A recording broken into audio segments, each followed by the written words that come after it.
Alright guys, BLM here, back with another live stream. We got a lot to talk about, but yeah, we're going to try to finish Uncharted 2 tonight as well. Trying to change the category because again, Twitch sucks, but whatever, let's go. Continue. But yeah, we got a lot to talk about. Australian Survivor, we got cast dropped today, so that is something. What else do we got? I know a lot of video game stuff I can talk about, scheduling stuff, certain videos, probably got jumbled around recently, so yeah, got a lot to talk about. BB Can, we got a tease of the house, that's something. My bitrate just dropped dramatically out of nowhere, that's hilarious. Hopefully things are fine. But yeah, we got the Australian Survivor cast, which, yeah, so, obviously, the idea would have been to have the video out tomorrow, but I couldn't. So, the video will probably be out. So this is what I'm currently thinking, is that I was going to have the Mass Effect 2 retrospective come out on Wednesday, because that was the actual anniversary. I'm kind of thinking right now what I'm going to do is actually release that tomorrow, and I'll record and probably edit together the cast assessment for Australian Survivor tomorrow, and probably have that out as the Wednesday video. That's currently what I'm thinking. So yeah, should be interesting. To be honest, I don't even know like who I'm gonna pick or anything for my winner pick. Like I did look at the cast. Like I already downloaded I made the thumbnail. I downloaded the cast photos and everything. But yeah, like I don't really have a great sense of who these people are still, but whatever. We'll figure it out. I'm more than likely I'm gonna pick. I don't know. Like, I mean, the thing with Australian Survivor is it's obviously a game that like very much favors physicality early on. Then by the time of the merge, you kind of need to be like a middle level threat in order to win the game. So it's like I feel like someone that would be like, yeah, like KJ is a good pick. Like that's definitely. Oh shit! It's still in game. I thought that was a cutscene. But yeah, I feel like that's a good pick. What's her name? The daughter, the one that's on there with her dad. That's another one that I was considering. Trying to look at the cast again real quick. But yeah, like Brianna. Brianna's her name. Shayelle.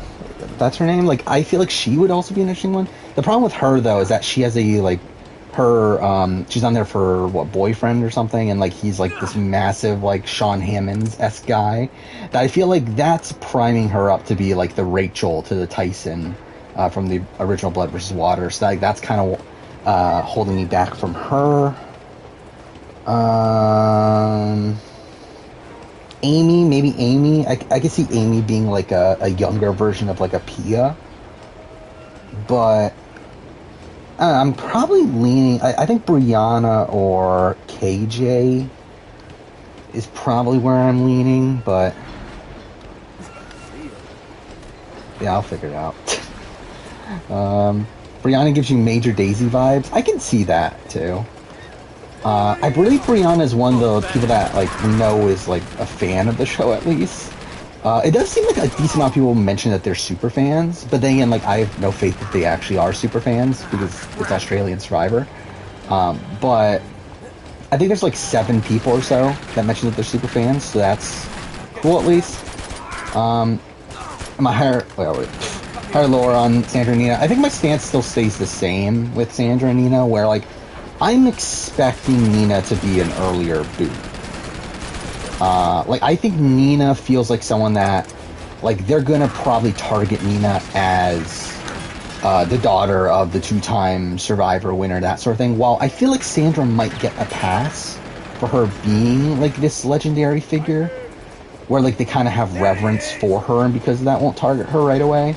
But I still don't think Sandra's winning. Like, I would be very surprised if Sandra wins the game. I would not be that surprised if she somehow gets to like the merge or especially the swap. But like again, Sandra's not winning though. I think Sandra's, again, there's still definitely potential for first boot. However, again, if we're taking like social media activity into it and everything, I sees like, oh fuck, I'm an idiot. Yeah, I don't think Sandra's going extremely early. Again, Sandra's been propping up the show way too much for that to be for her to have like a really negative experience to me. And then also JLP has been really hyping up Sandra, so it's like I don't think Sandra's an early boot at least. Again, I think like swap range is very likely. But okay, what is going on? What just happened there? But yeah, definitely not one of the first few boots. I don't think.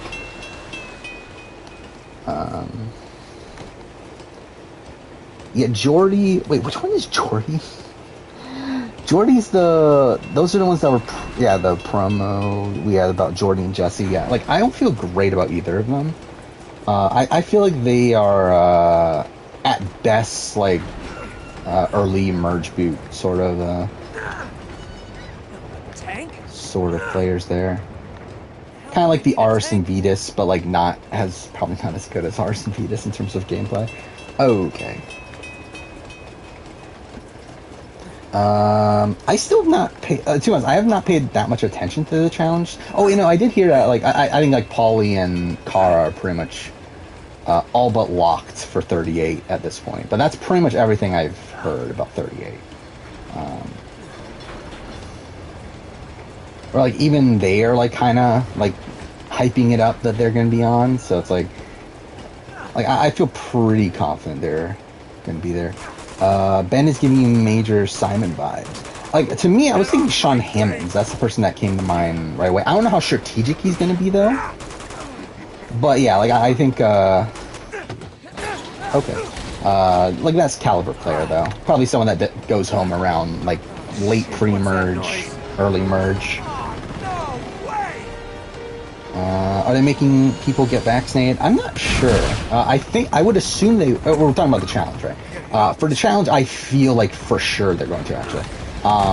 For Australian Survivor, I have no clue. But, yeah, for the challenge, I think for sure, especially after, like, pretty much every season that they filmed post-COVID has had issues with players getting COVID. So I feel like they're going to for sure make people get vaccinated. I don't think they're going to be willing to risk it anymore. Okay, well this is a disaster. What the fuck? The twin connect. I mean, yeah, they bring that up all the time. Like every single like reality show that has twins, they bring up like how much of a connection they have. Which is fair. I don't have a twin, so maybe twins do have that sort of connection. But again, it does feel ridiculous whenever they do that sort of thing. Oh, can't feel about that. Yeah, I feel like the hype over Priscilla is kind of dying down. Like, I feel like if it was like when the season was airing, I feel like she would have been one of the locks to be on that season. But I feel like you don't hear much talk about Priscilla anymore. Fuck. Think the Master Chef guy is gonna play too hard too fast? Possibly. Oh, fuck off. I don't know much about him, actually. The Master Chef guy is Khan, right? That's the Master Chef guy? Yeah, I'll have to actually read the bios tomorrow before I leave. Or not we didn't really get bios, really, but these, like, few sentences about each player, I guess. Yeah, I haven't, like, fully read any of them yet. So definitely do that.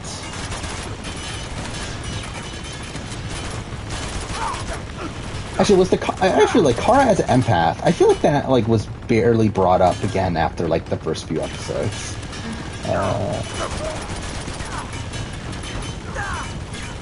Khan said he was a super fan of what am I doing? That's what I get for not looking at screen. Whatever. Yeah, would not be surprising. I believe, okay, so the people that we know are super fans. Like, I'm pretty sure Sam Frost... Oh, by the way, what a weird thing that is. That, like, Sam Frost, who I guess is, like, this Bachelor Australia person, I don't fucking know. But, like, her brother's on the show, with her ex-boyfriend, which is, but they were like dating at the time, but now they're exes. So it's like that makes that really fucking weird. Oh fuck, this set me back a decent amount. Okay, whatever. That was my own fault. Never understood the Priscilla appeal. Again, like to me, it's like yeah, I think she was like one of the only rookies willing to make a move. Like her, Kells, and I guess Michaela and Coriel. That's I feel like they were like the only rookies like really trying to pull off something.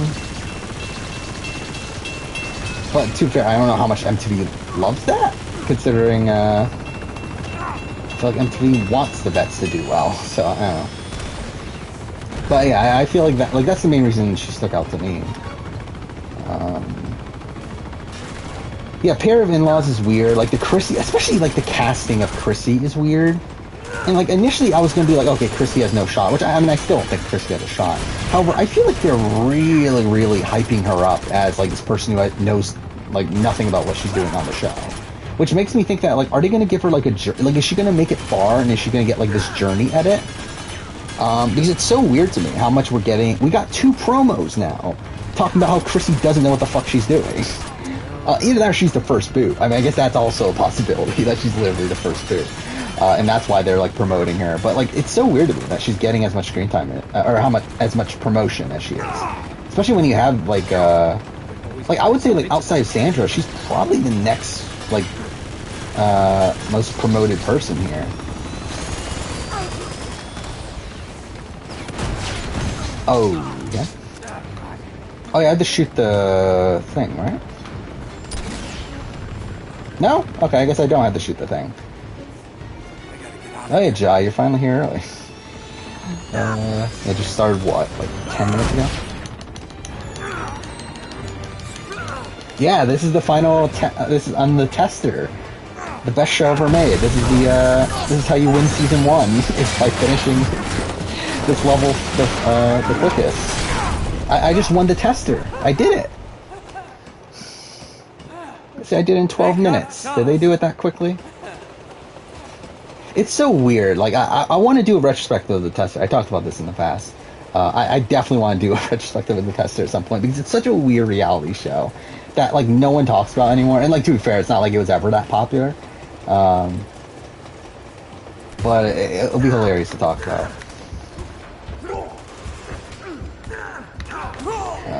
I forgot what? I actually died there?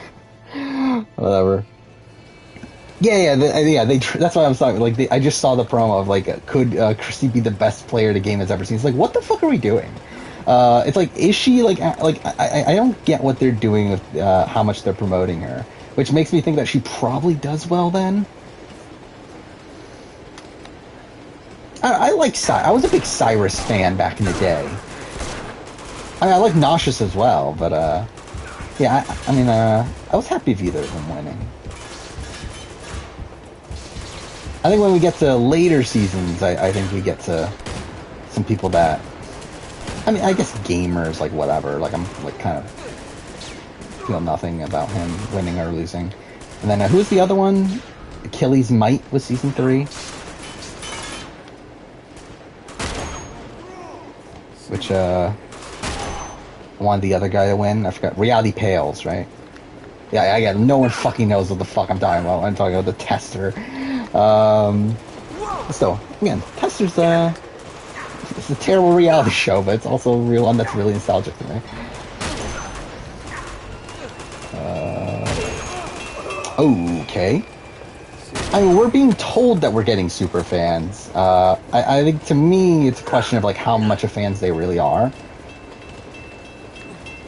Because, to me, that doesn't really mean much to me when it comes from Australian Survivor. Especially, okay, fuck me.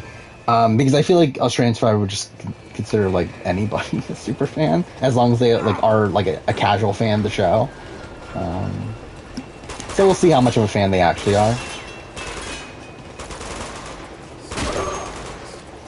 But, yeah, it does look better than Brains vs. Brawn.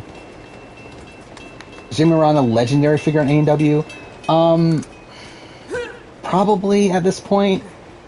I don't know, like, I've never, like, thought Jimmy Moran was that great of a competitor, and like he's definitely not like the top tier sort of in terms of like legendary status, but I would say he's definitely an elite competitor. Yeah, really nice guy. Yeah, I could definitely see that. Saw the Chrissy promo. It's dumb. Yes, it is. It's very dumb, which makes me question why are they promoting her. It's like I mean, again, I'm assuming she must do, like, it's either she's first boot or she does well. Like, why else would they be making these promos? Oh, shit. Again, that's what I get for not looking at the screen. Could be the car of the season. Definitely. I think that's definitely a possibility there. Find another way. How do I get out? Oh, over here. Do I think Melissa and Michelle could be the next Natalie and Nadia? Not really. I'm not expecting them to be that good. We'll see though. Like they very much remind me of like Jeannie from 41.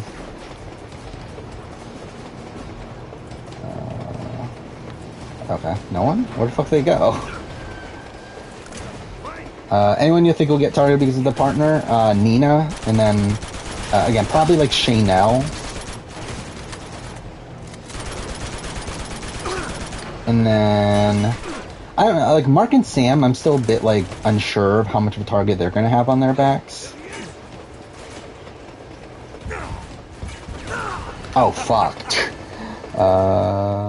Yeah, Andy's back. Yeah, I just love how, like, there's, like, no gravitas over the Andy return.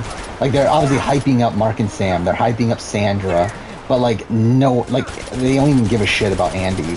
Which makes me question, why'd they even bring back Andy? If they're not going to bother promoting him. Then that's also probably just a bad sign for his, like, overall, like, how he's going to do on the season. Where it's, like, either that he's just going to be boring, or he's just not going to do well. To be honest, I can see a lot of... okay, did not mean to do that. Yeah, whatever, we'll continue. But yeah, I see a lot of, like, Troyzan from Game Changers in the Andy return here. Where, like, obviously, they're both, like, these big sporadic players the first time around. I see them, like, mellowing out quite a bit on the return. Like, I could definitely see that trajectory for Andy. Especially because, like, he even mentions in, I forgot where it was. I did see it, though, that he's talking about how he's gonna... oh, my God, what the fuck? He's gonna play a lot quieter this time. So, like, I very much feel like he's gonna be pretty invisible in the show. Yeah, Haley wasn't in any of the promos, which was interesting. It's so weird too. Like, why the fuck did they like promote Georgia as much as they did over Haley? Well, like, you could have done like very similar ads for the two. That always like weirded me out. Well, whatever. Right now, who's my winner pick? Again, I don't know. I haven't fully read any of the bios, but like I did say at the beginning of the stream, it's probably between KJ and Brianna. And maybe, again, Shayelle I would like to pick as my winner pick, but I just feel like there's so much potential for her to be targeted because of her relation to Ben. Okay, I'm not even looking at screen. And I haven't looked into Sophie. Maybe I could go Sophie too. I don't know. I mean, Survivor US is different though. Survivor US does not do promos on individual players, and like it reveals its entire cast all at once. Like Survivor US is just a completely different beast when it comes to preseason commercials and everything.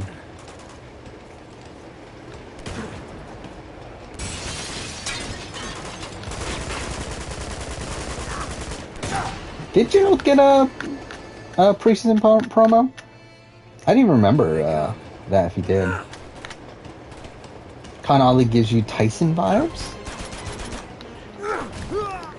That's not who I would have thought of right away. But again, I haven't actually... like, I don't even know Dude, I don't know what any of these people sound like outside the ones that were in promos so far, so. Like, I don't know if he's, like, this, like, humorous figure or what.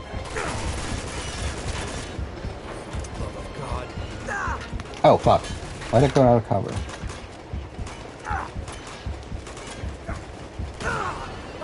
Whatever, fine. Here they come. Yeah, I'm probably gonna do the cast assessment in pairs, I'm thinking. Especially because, like, we don't have individual cast photos, which is really annoying. I don't think so. And really, like, we don't have any, like, good cast photos so far, which is, like, also kind of annoying. Where the ones I am gonna use, or at least as of right now I'm gonna use, are the ones that came from that the Alex and Jay, whatever, article that was out. Because there's, I forgot what fucking publication had it, but there's these other cast photos that came out, but like they're very clearly cropped weird, where like there's the photo of Andy and his sister, where like his sister's like head is barely in the fucking is like barely in the image. So it's like I feel like it's just better to use the other ones. But like I don't know, like I don't know what the fuck they're doing there. Are there the individual ones on the Survivor Wiki already? Let's look this up. Like, are they individual ones, or did they just crop them to make them individual ones? Let's see.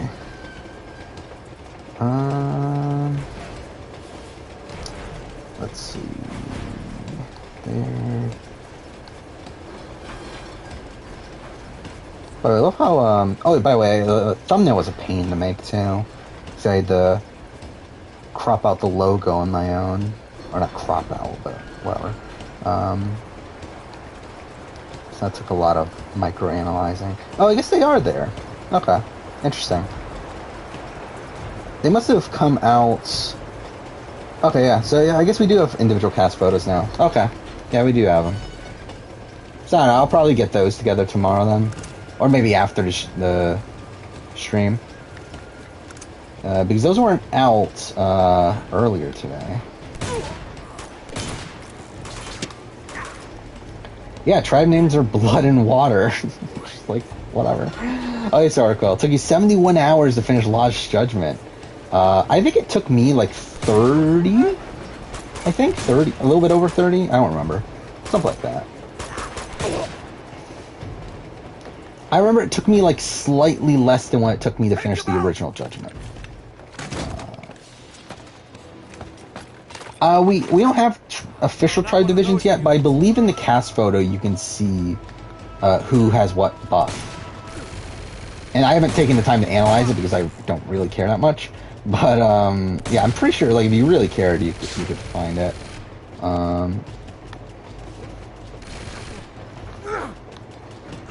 Excuse me? Whatever. Power rankings are KJ, Alex, Josh, Brianna, Shale, Mark, Chrissy. That's probably close to mine. In terms of people who I think have potential. I don't think Chrissy is winning.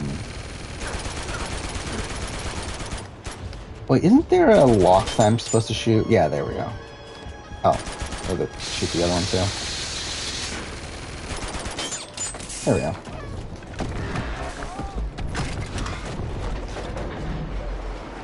You only have Chrissy because it's dumb promo.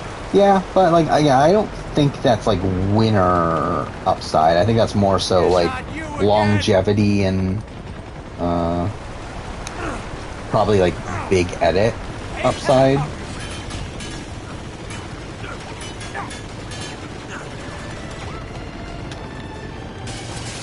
Oh, I guess Wikipedia has the tribe divisions too. Yeah, yeah. Like I knew, like again, I looked at the cast photo has them with the buffs on and divided by their tribe. So I'm sure like people could have figured it out if they took the time to pay attention to it, but I just didn't. That's not good.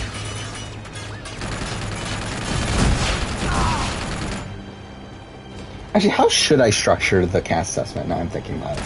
He's like, I might just like do it by duo anyway. Because like I feel like when it comes to a lot of these duos, I feel like there's so much. What? How did that kill me?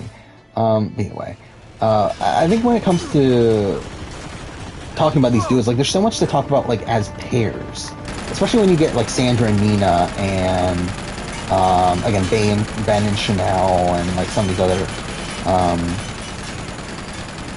duos. Like you got like Sam and or not Sam. I can't think his name is Sam. Alex and the other one Jay. Are you not supposed to be shooting at it? You are, right? Yeah, okay. Yeah. What? Whatever.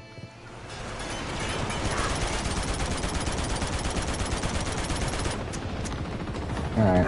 Okay. That's not doing anything.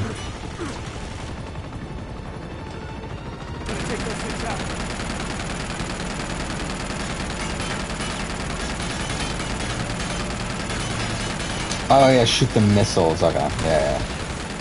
I forgot that was a thing.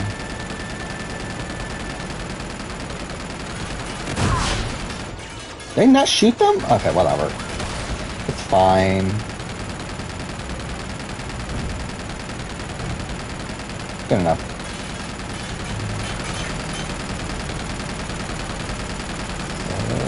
This is taking forever.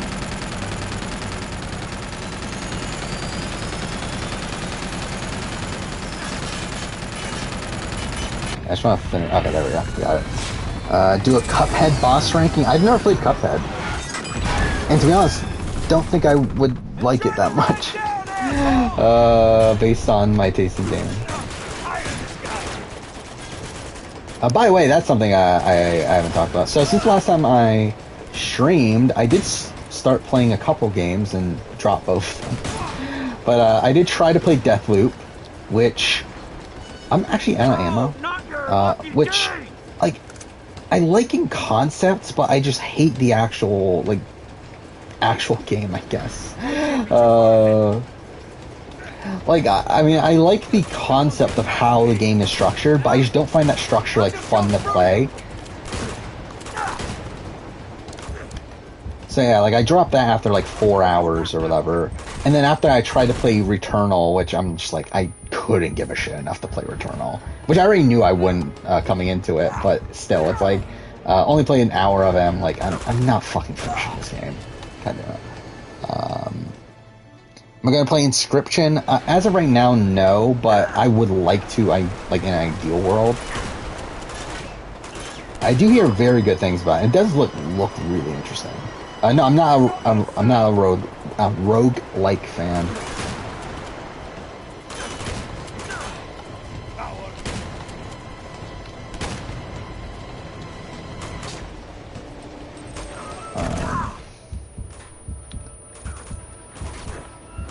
I mean, I've talked about this like many times. Like, I'm not a fan of difficult games. Like, I'm at the point now where like I don't care enough to play games that give me pretty much any semblance of difficulty.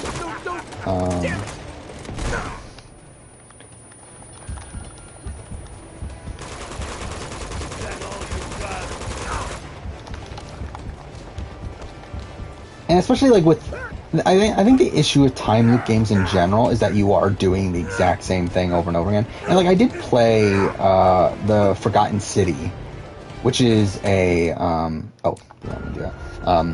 which is a time loop game.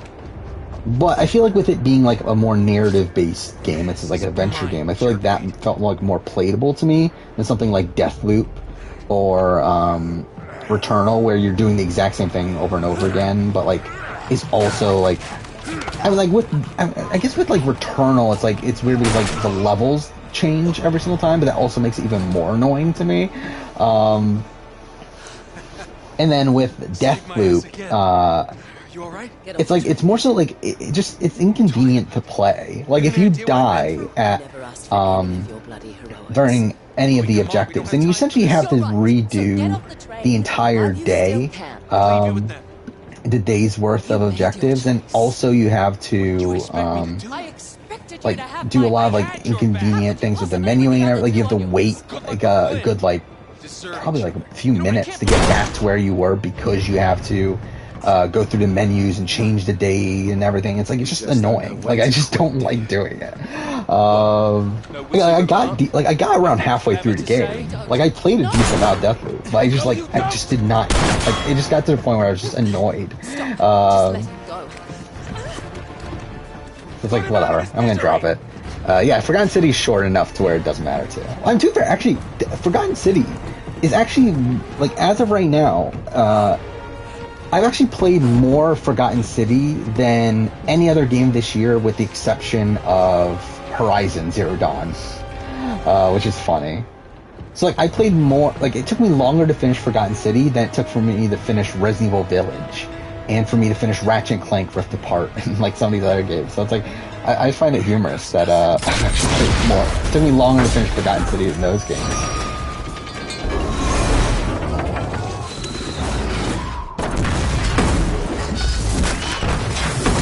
Yeah, I've never played Slay the Spire.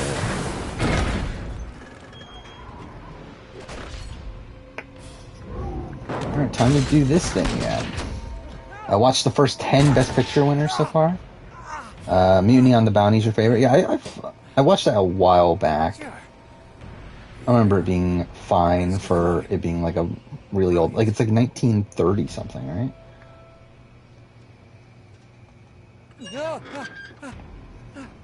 Just noticed the height difference between Ben and Shale. I feel like that's like one of the first things I noticed. Thoughts on Rift Apart? I thought it was really good. I think it's probably my favorite Ratchet & Clank game, but then again, like I don't have a great memory of the earlier games. So really, I guess I'm just comparing it to 2016. But I mean, like it's an amazing. Like the set pieces in the game are like really incredible. Like it feels like a really good like tech demo of the PS5 and showing what the PS5 is able to do. Yeah, I mean it's overall a really good game. Like it's not like anything that like blows me away in most other aspects. Like it's mostly like a fine game that's like extremely well made. It has like high production value and everything. But like it's like if it was like a Horizon or God of War or something like that, and of that quality, like it would be like probably my game of the year. But because it's Ratchet and Clank, it's probably going to be like 3 or 4 or so if I were to guess. Like as of right now, I believe I have it at number 2 of my games of 2021. But we'll see. Is this the most diverse Australian Survivor season? I believe it is, right? I think there's...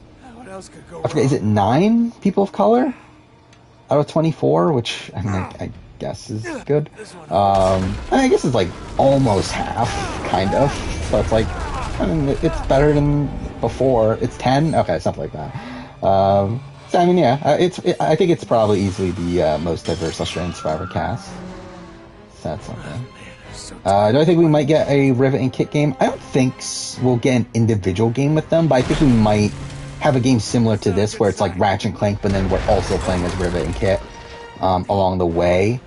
Because like I think the problem of having a game solely on Rivet and Kit is the branding of it. Where it's like, I think if you have a game like just called Rivet and Kit, and it's like no one's gonna know what the fuck that is for people that didn't play Rift Apart. And I feel like just in terms of branding, it's not really the most marketable game. So I feel like if they do another Rivet and Kit game, it'll probably be like just like this one, where it's like half and half.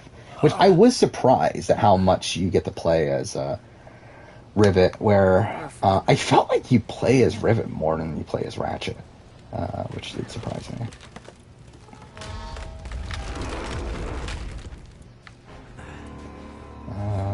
Josh kind of looks like Alex Bell. Is that a thing? I don't even remember which one's Josh. Okay. I feel like Josh and Jordan are like the two that I know the least about. Like I have no clue who these people are. Like I've heard nothing about these people.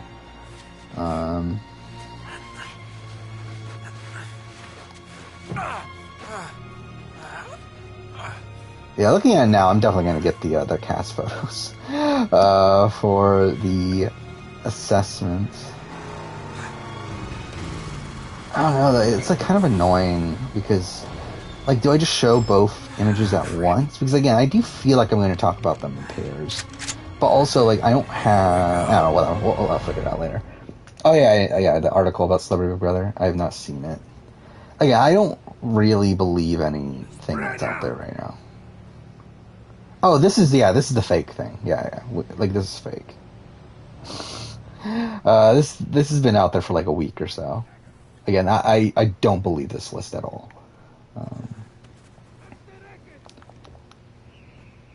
Because again, like it's literally a Twitter account that just appeared out of nowhere. Will be here somewhere.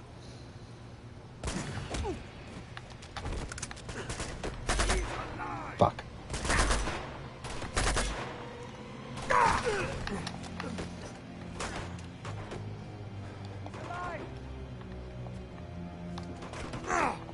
Okay, I thought I could make that jump. The blood and water tribe names don't make sense. Well, I mean, yeah.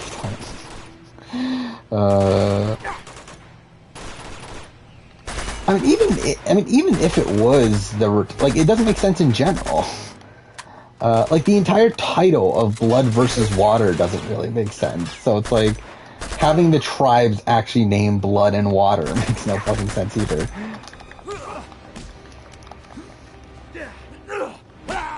But I still love like the Rupert confessional from Blood vs. Water, where he talks about him and Laura being blood. Like, that's like one of his first confessionals of the season. It's like, I'm pretty sure you're not, or if you are, that's pretty fucked.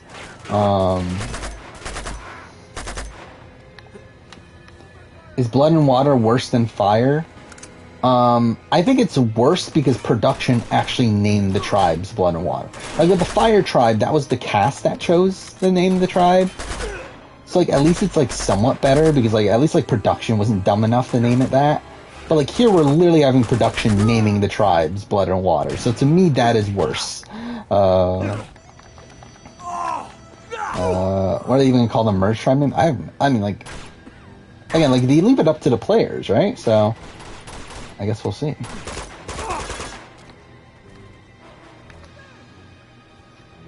The more the merrier. Is it better is it better than when George wanted to call the tribe Queen Elizabeth? I think that would have at least been like humorous, like more humorous.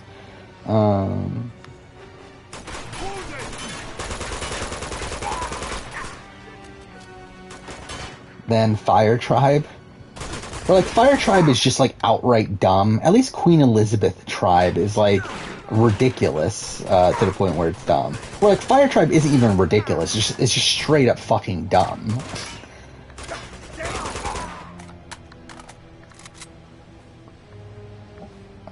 Like it's like as if like Queen Elizabeth Tribe is like as if like they named the Blood vs. Water tribe name Taite Waite like RS wanted them to. In US Blood vs. Water I'm talking about.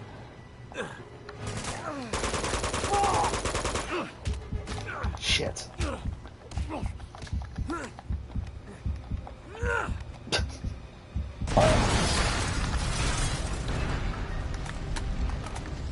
Fuck, there's more? Okay, I thought that was the end. Okay, well. This is kind of shit. I'm probably gonna die. Yeah, okay, wait. Let's try to get out of the... Oh, fuck off! Of course there's another one. I am fucked.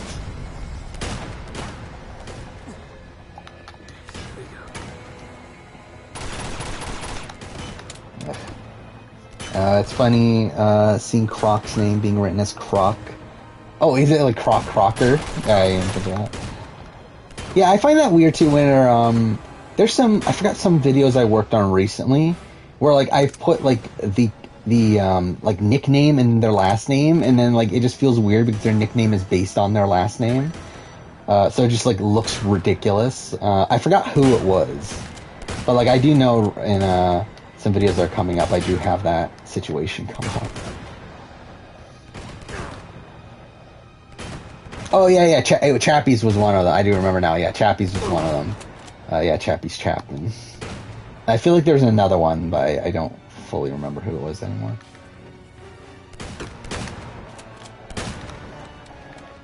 Oh, fuck. Okay, there we go.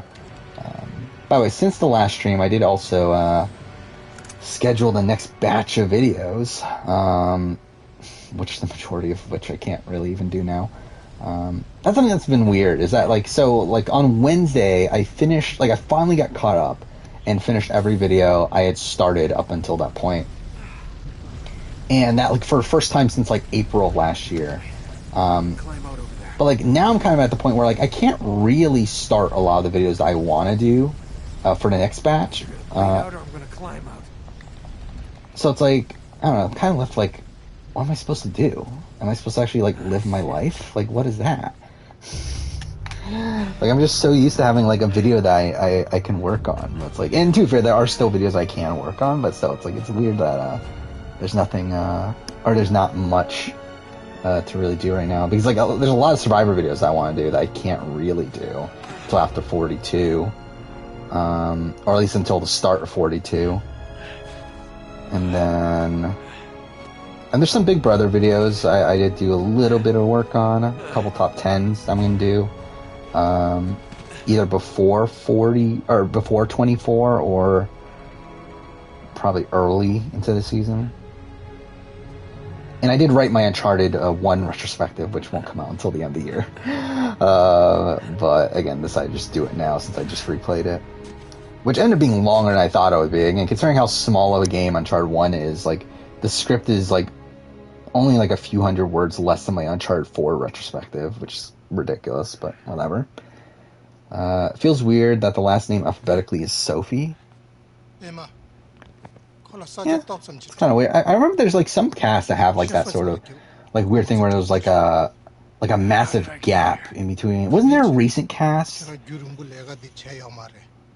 Was it South Africa? I forgot. One of the recent casts had like a whole bunch of people like ABC, and then like there was like a massive gap after that. When I write Chappie Chapman, I'm pretty sure it was Survivor South Africa Final Juror Ranking is when I had to write that out. Which again, that won't be out for probably a little while. Yeah, right now I have it scheduled for April. Sorry, I don't understand. Still a bit for that one. Who else was there? I feel like there were more than just Chappies, but either way. Yeah, I'm pretty sure by next time we stream, we'll probably have the Big Brother cast, won't we?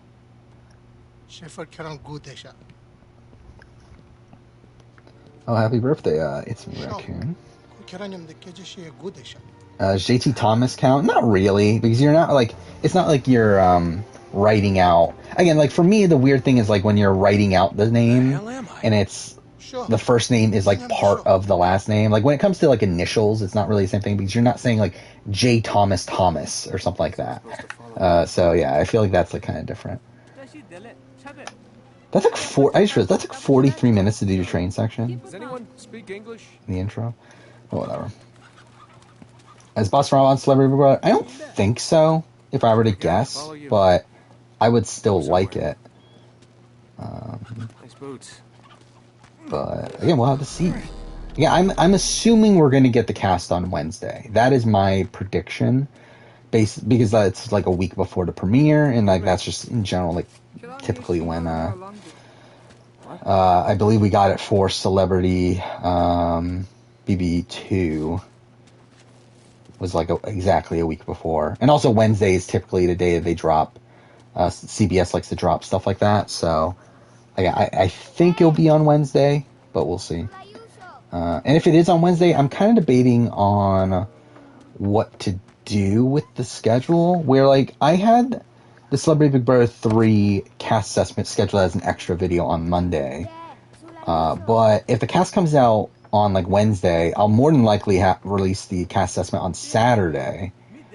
So at that point, the question is, what do I do with the Big Brother What If video that's supposed to be out on Saturday? Do I make that a Wednesday video and then move my like near replicant video, which that's supposed to be on Wednesday, to Monday? Or do I just straight up delay the What If video, to which it probably won't come out until, don't even know actually, probably not until March. Like I'll probably do the former, but again, I haven't fully thought that through yet. Have I heard the Most Dangerous Game? Yes, that's the one that CT's in, right? Yeah. I see you two hiding. Which is just weird. Yeah, it's a remake of the other movie. So, should be interesting. Don't know like how I don't know how quality of an actor CT is. But still. Just finished Yellow Jackets. Yeah, I heard it was really good, but I have not watched it for myself. When's Blood vs. Water cast assessment? Probably Wednesday. Just when I thought I had nothing left to You think Todrick and Des Rodman are going to be on? Would not surprise me. I think those are two very likely people. I feel like Todrick Hall is like too obvious at this point. It's like I have no clue who he was, but like until BB23, but like after BB23, it's like that just like kind of made it too obvious to the point where it's like, is he really on then? I don't know. Did she do that? CT in a movie about hunting field for sport? Yeah, that's definitely fitting. I mean, yeah, is he just going to redo Duel 2? Come on. Is that where we're at? He gets to play himself. Oh, yeah, by the way, I have watched. So, since the last time I streamed, I did finish Battle of the X's 2, which I was already like halfway through, I think, at that time. And then I watched the entirety of Battle of the Bloodlines, and I'm like halfway through Rivals 3 right now. So, which, yeah, again, like it's such a it's disturbing, the CT Adam fight, but it's also so quotable. But still, like it's a weird scene because like it's one that is like riveting TV, but also like very disturbing that this is actually a thing. Like CT like legitimately wants to kill Adam in that scene. My friend, where did you I'll be honest, like I liked Battle of the Bloodlines more than more on the rewatch, and I'll be honest too with Rivals 3 so far. I'm liking Rivals 3 more than I thought I would on the rewatch. Not that they're great seasons in the grand scheme of things. I mean, Battle of the Bloodlines, like I'm pretty sure I have about halfway through the list. I really am, but And like Rivals 3, I would not be surprised if by the time I finish it, it'll be like, I think it'll be below Battle of the Bloodlines, but like, that's right. Like it's not gonna be at the very bottom though. Which I'm pretty sure before I did the rewatch, Rivals 3 is my like second bottom season. Mind you, that didn't include the first 10. But like I think it'll be higher than that. Everything I touch turns to shit. Like if I were to guess, I would say it'll be like right above the island, which is still like pretty low, but higher than it was. Yeah, like Vince is an interesting character. Because like he's one that like barely gets any confessionals, yet is like still pretty present in the show, and like he's essentially like somehow a douchier version of Bananas. But like I don't actually think he's bad TV though. Yeah, I did see the BB Can thing, which I mean not much to really go off of, but and interesting that we're like kind of in the preseason now. Then Lazarevich really is a nut job. He's chasing a myth. And what if he's not? Helena, come on. Well, I mean, what if it's true? We've seen what he's capable Oh, you've of. been watching Katie Bent's streams? Yeah, I didn't know that she's a streamer. I know on YouTube she has like some videos with the Life is Strange cast and everything. So, yeah, she seems like a nice enough person. Yeah, thoughts about the X's 2. I thought like it was good on the rewatch. I will say I think my opinion of it went down a bit though, because I had it like really, really high. Not really, really. I think it was like number 6 or 7. But like I feel like my opinion overall went down.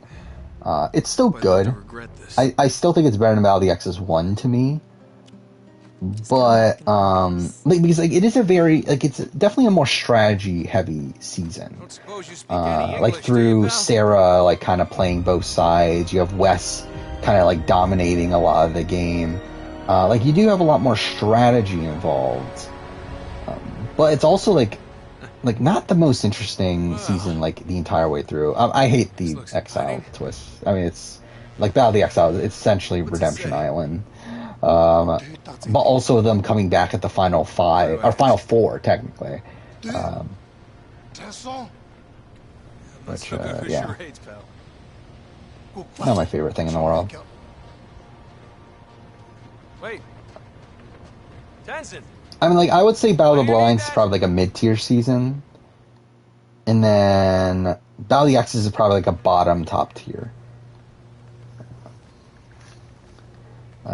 She streams twice a day. How's she stream twice a day? 4 days a week and once the other day. Okay, that's like I mean, I'm pretty sure she does it for a living, right? Like that and voice act. I'm sure that's like what she does, but still, that's like a lot.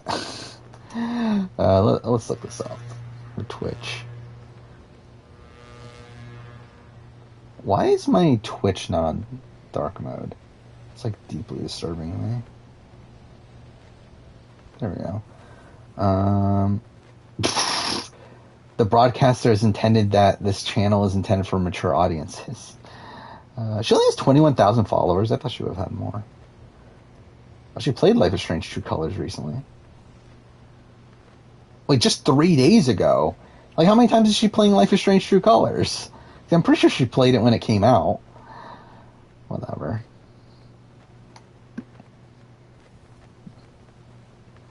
Yeah, yeah, that's ridiculous. She streams like multiple times a day. Whatever. What are we doing here? We're just following Tenzin, right? Whoa. Oh yeah. What a drop. We kind of talked about that. Actually, I guess we didn't talk about. Yeah, I guess those are new people, right? Nicole Anthony, Big D, Davon. For Celebrity Brother. I believe Gamer even took off Parvati, right? Because like Parvati was on the initial list of people that were contacted for whatever reason. What's my favorite Life is Strange 1 theory? Like theory in terms of what? No way we're getting across there. What you got there? What? I mean, Big D is someone that's been talking about Yeah, good luck. the challenge ever since he got out of the house. So I'm not surprised that he's someone that's facing consideration. Again, Big D's not going to do well though. I hope you know where you're going, buddy. Streams at 10 and 7 Pacific time those 4 days. Again, that's a lot though. That's still a lot. Like it's such a weird thing. Like so she streams so at 10, so then 10 to 2, and then she has like what 5 hours in between, and 7 to 11. That's such a weird schedule. You don't have much faith in the spinoff cast if rumors are true, yeah. But I'll still be interested in it. I mean, no matter how bad the cast is, I'm still interested in seeing the CBS show, just because it is people from the CBS shows that I've already watched. So that's still cool in its own right. But it'll be good. No, I did not hear that Luke has a YouTube channel. That is a thing. I do know he's off of what is the show called? The After Show? I forget. Talking Tribal. So, oh yeah, I do see it now. Welcome to the Jungle. Is that something? Oh no, this is an old YouTube channel. I just really, he did an interview with Olivia Vivian. Is Olivia Vivian like a big name in Australia? I really want to know. It's so weird. Like, I feel like every single time I see something with like celebrities from Australia, like Olivia Vivian is involved for whatever reason.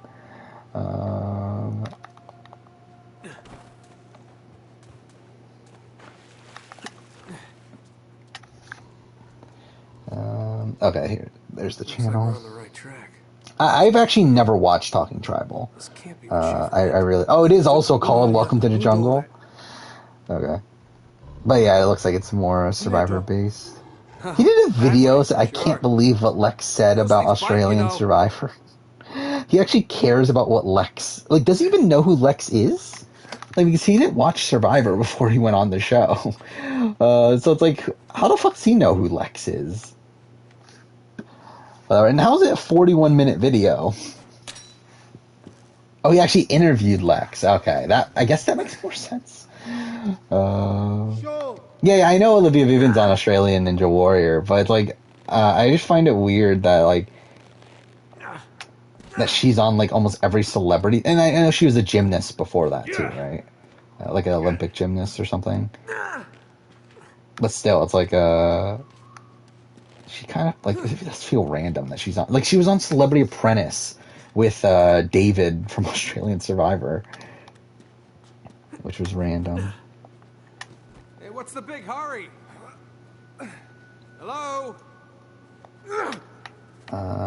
Probably gonna wish they were on the regular challenge instead. I mean, like, I would not be surprised if the people that are on this spin-off end up transferring to the main show, especially if they end up being good TV. I know Jericho took Luke's family to Disneyland after he won. I probably didn't. I feel like I probably heard that somewhere, but been dead a long time.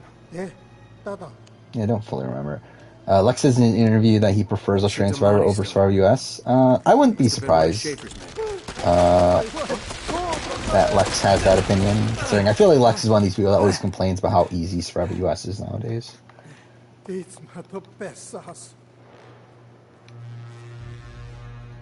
keeps on talking about how like old school is better and that sort of thing.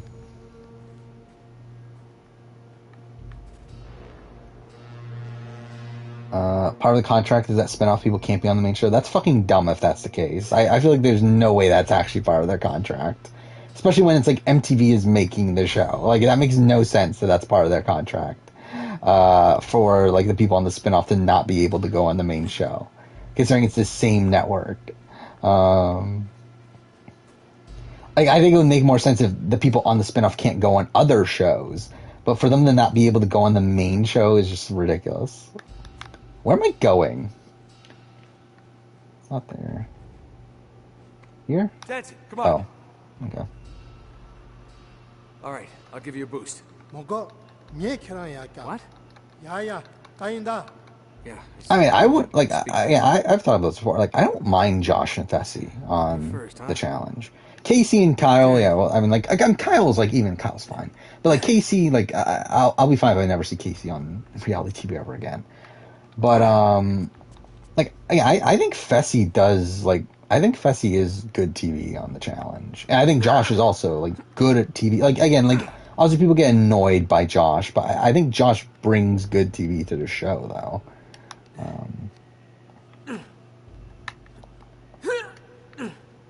What I think of Lost Judgment, I thought it was good. Like, I mean, Lost Judgment's kind of weird, where it's like I think gameplay-wise they improve upon pretty much everything from the original Judgment. And then narratively, I think it's strong as well, but like it tells like a different type of story than the original one. Or like I think the thing that's so great about the original Judgment is how personal of a story it is to Yagami, where like the entire story is pretty much like Yagami trying to redeem himself, while Lost Judgment doesn't have that connection. And I feel like they try to have that connection, and it like feels kind of forced when they do. But also, it really does excel in having like Yagami as this like flat character that progresses the people around him. And I feel like that's like the positives to me about Lost Judgment's story.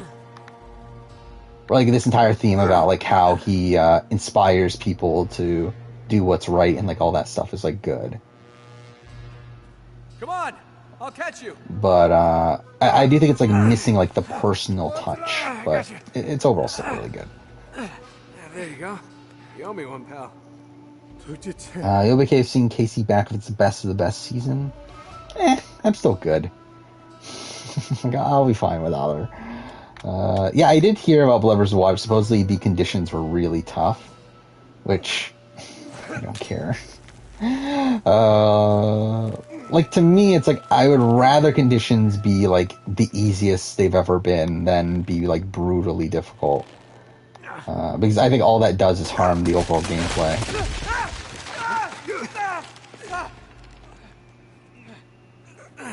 Okay, we're even. Not yet. They, like, Derek and Nehemiah are too involved in their patrol. I mean, yeah, but, like, I don't think that makes for bad TV, personally. Again, like, I get why people don't like Nehemiah on All Stars. I don't personally mind it, though. What the hell was that? What's the next video coming out? Well, probably tomorrow will be my Mass Effect video. And then on Wednesday will be Australian Survivor cast assessment. And I still haven't decided what, like, Saturday is going to be determined on what happens with Celebrity Big Brother. Holy shit. What did Yeah, there was, there's articles out there about how people were passing out. Which, again, not great. I don't, like, again, I don't think having tough conditions is good for the show. But whatever.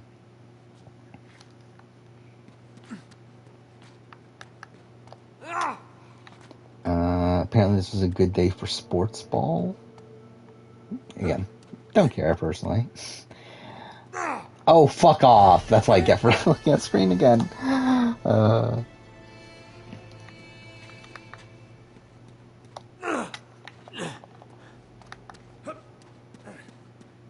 Yeah, what else is there to talk about?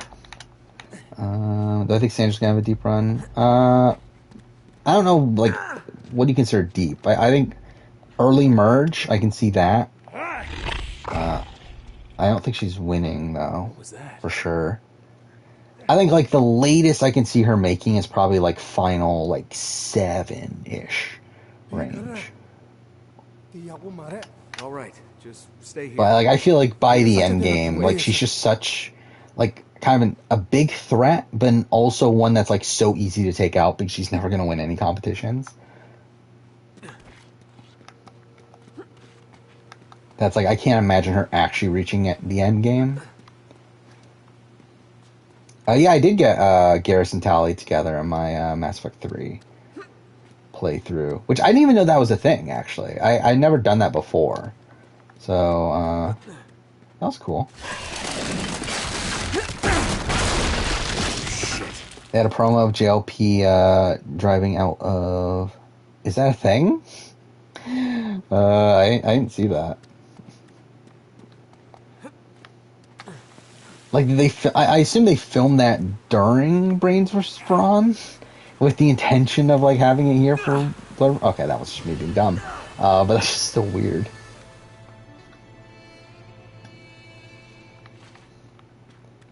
You can see her getting the 3, possibly, but I think, like, why risk letting, like, that big of a threat make it that far?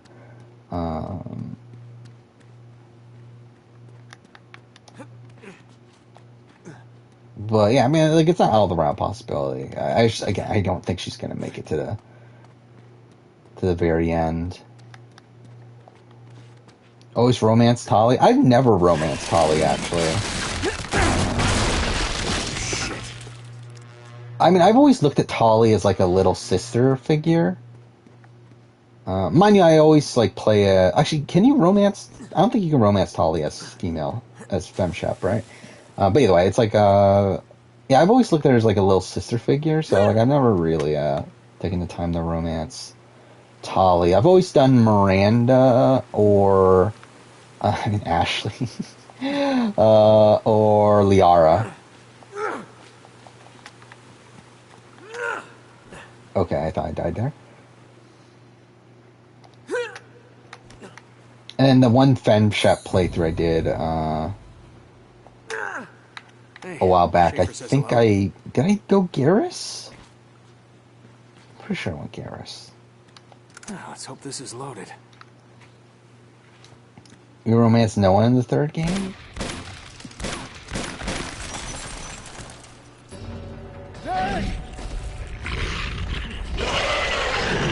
You think she could be seen as a goat? Yeah, I mean, I think that is a possibility. I don't think it'll be because of the, like, oh, we're not gonna let her win. I think it'll be more so because of the, like, her not being Australian than anything. But, like, I don't think that'll be an issue on this cast. And I think she will be perceived more so as a threat than a goat. But, yeah, we'll see. Apparently people were shocked when Haley beat George last season. Oh, yeah, I can see why.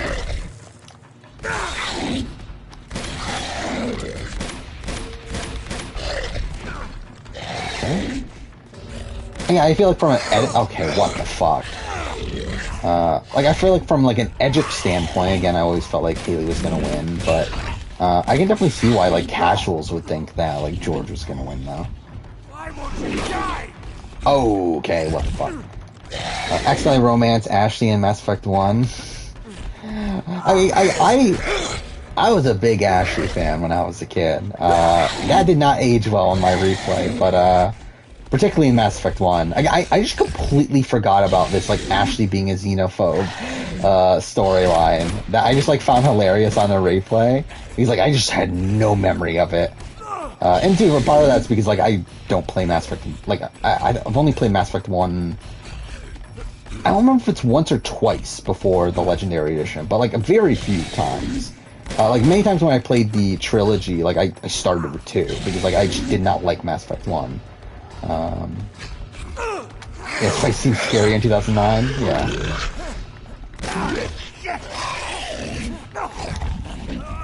Am I almost dead?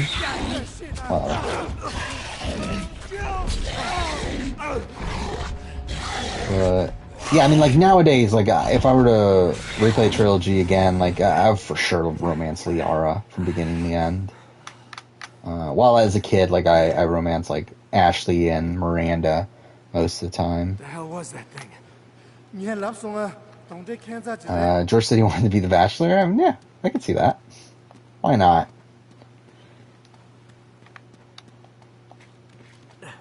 Do I think it matters if a player is well balanced or not? What do you mean well balanced? Come here. I'll boost you up there. How am I gonna get up there? Ashley, I think, gets a worse rap than she deserves. Most humans. Yeah, I mean, I think a lot of the issues that, like, she's, like, the main human character. I mean, her and Caden are, like, the main human squad mates in Mass Effect 1. And I think they get, like, and, like, I think with Ashley, like, that's why she gets more flack than someone like a Presley. But, yeah, like, I mean, like, I think she's much better in Mass Effects 2 and 3. Like, I don't think she comes off, like, she's not xenophobic beyond that, right? Okay, I'm an idiot. Whatever. No, I have not watched any more Karate Kai. Actually, Karate Kai. I keep on saying Karate Kai. Cobra Kai. I actually did watch, was it 1 episode or 2 episodes of Ozark? I don't remember. But anyway, I started watching that. To this day, I can't believe they didn't make Liara a permanent squad mate for Mass Effect 2. Yeah. I mean, I think they tried to rectify that by making the Leia the Shadow Broker DLC, where she's squad mate for that, but yeah. I mean, I think part of it's, like, they didn't want it to be the exact same crew. Which is so weird, because, like, in Mass Effect 3, they give you the exact same crew. Yeah, 2, I think they wanted to focus on a lot more new characters than having, like, the exact same people from Mass Effect 1. Getting somewhere.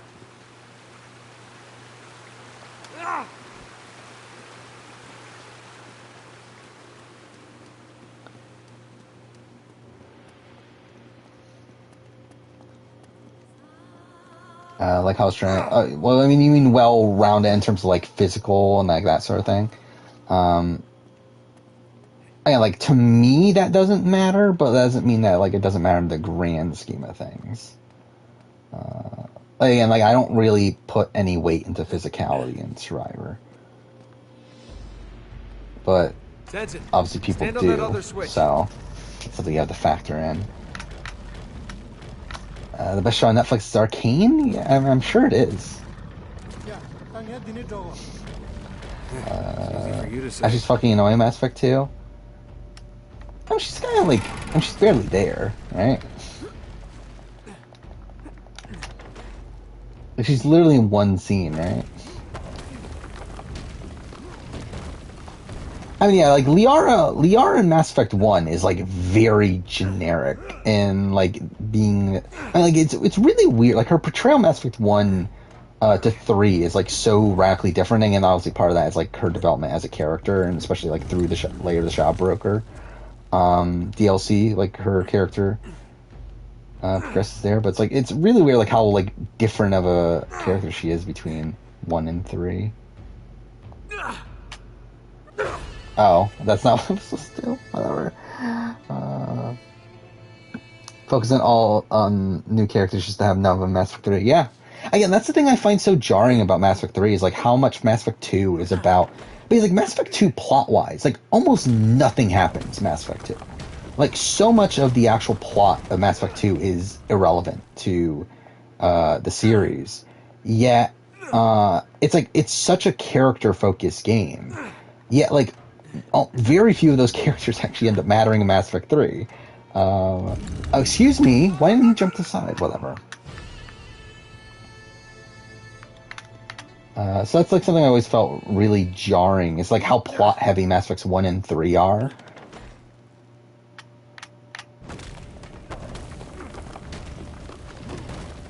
Or like 2 isn't.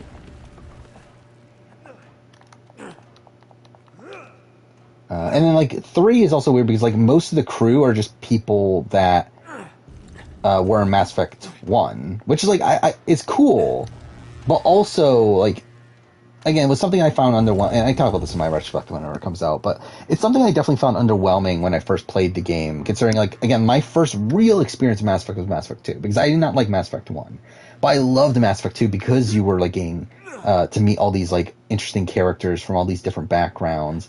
And like for that to like that element of the story to just like or of the series to just go away in Mass Effect 3 because you're again like just having Garrus, Tali, Liara, and one other one like re-enter your crew, and then the only new people are fucking James Vega and Edie, which is like again another character from Mass Effect 2.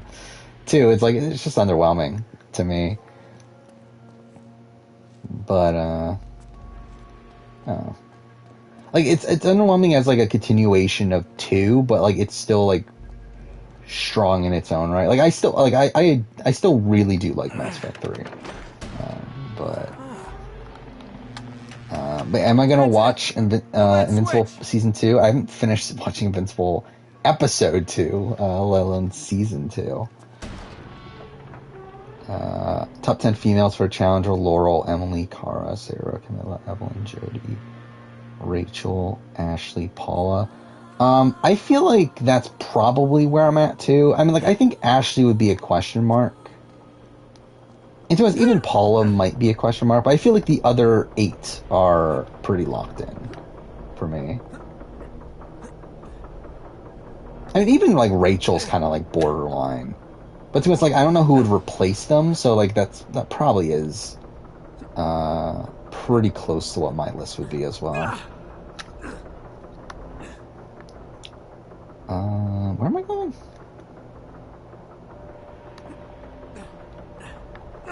Okay. Just trying to get caught up on chat here. Mass Effect 2 is world building. Yes, a lot of it is. And yeah, it's like it's not focused on the plot of the series as much as it is like expanding the series. And like it feels very disconnected from Mass Effect 1. Where like obviously I mean you have like obviously Shepard and Joker and like all these and like other characters that return. But like I feel like in many ways like you can just start with Mass Effect 2 and go to 3 and not really miss out on that much.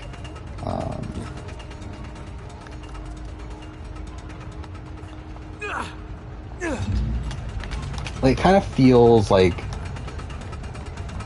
like I don't know, it kind of feels like it just feels like another first game in the series. Like, it kind of just feels like a reset more so than like a sequel to Mass Effect 1. Yeah, I would have loved Grunt. Yeah, Grunt and Jack, I think, are probably the two that I would have liked to see return as like actual full-blown squad mates in 3. And like also, it's like, what the fuck is Grunt even doing? Like, Grunt's not even doing much anyway. It's like he's just like leading his own Krogan group. Like, could have come back. I'm an idiot. Whatever. Jenny, Tori, Casey are 11 through 13. I don't know if I would have Casey that high personally. I think Casey, like, well, I guess she has made 3 finals in a row, and that is very impressive. And a lot of that's based off of like social positioning and everything. But I also feel like she hasn't really done much. Like, I feel like in terms of like the competition, like in terms of like the physical elements of it, like I don't think she's that impressive. Like, she's like fine enough to where she's like always going to make a deep run, but like I don't know if she wins the majority of finals. Why was there a treasure? And I think she just got really lucky winning this final, where she got to have CT as her partner, despite the fact that she's like sucked at the rest of the final. And got rewarded for not doing well earlier in the final.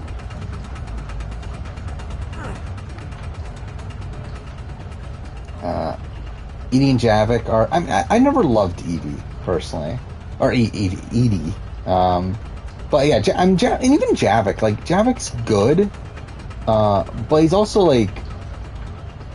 one, he's kind of a dick at points. Also, like, he just feels like a vessel for world building more so than like a true like actual character. Or like, it feels like so much of his involvement is like to like add like context to like the Protheans and like the like time from the previous like cycle or whatever, more so than he is there like as actual full blown character. I feel like Grunt might be the Krogan in the Mass Effect 4 poster. That'd be cool. I'd love to see that. Great, now how am I gonna get across? Another Mass Effect ranking you should do is rank the story squad mate replacements. Oh, I mean, like, what ranking would that be? I mean, like, any of them be, like, are any of them good? I don't even remember. Like, I remember, like, Tali's. Well, guess I'm doing it the hard way. Like, who are the other ones? Garrus is just replaced by, that, like, one leader guy, right? The one, like, the leader of the camp, first camp that you go to. Oh, fuck off. In Mass Effect 3? Oh, yeah, Rex's brother. Yeah, I forgot about that.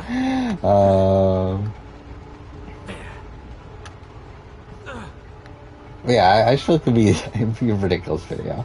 I did make a squad mate ranking. That will be out after. It's a squad mate ranking for the trilogy. It doesn't include Andromeda, but that'll be out after the retrospectives.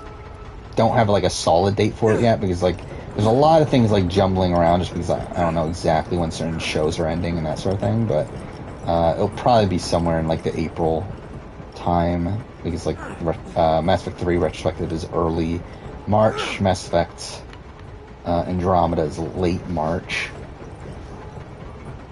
Oh, it's Solarian. Who's the Solarian that replaces Morden? I don't even remember who that is. Oh, it's like the one guy you meet at the beginning of that section, right? I don't know, it's really weird how they do that with Mass Effect 3. And too, like I purposely made sure everyone, like in my Mass Effect 3 playthrough I did for the retrospective, I like made sure everyone stayed alive so I didn't get those characters in there. Suicide Mission was such a shit idea in retrospect from a development perspective. I mean, was it? I mean, like, I feel like that's like one of the coolest things about Mass Effect 2. Like, it's shit in the sense that, like, moving on to 3, like, you can't... Like, it opens up, like, a lot of situations where you have to write other characters to fulfill the roles of the more important characters. But I still feel like that's, like, an interesting thing that most other series wouldn't have bothered doing. And, like, even in Mass Effect, like, they kind of half-ass it sometimes. What am I doing here? Is this even the right way? I don't even know. Oh, fuck off.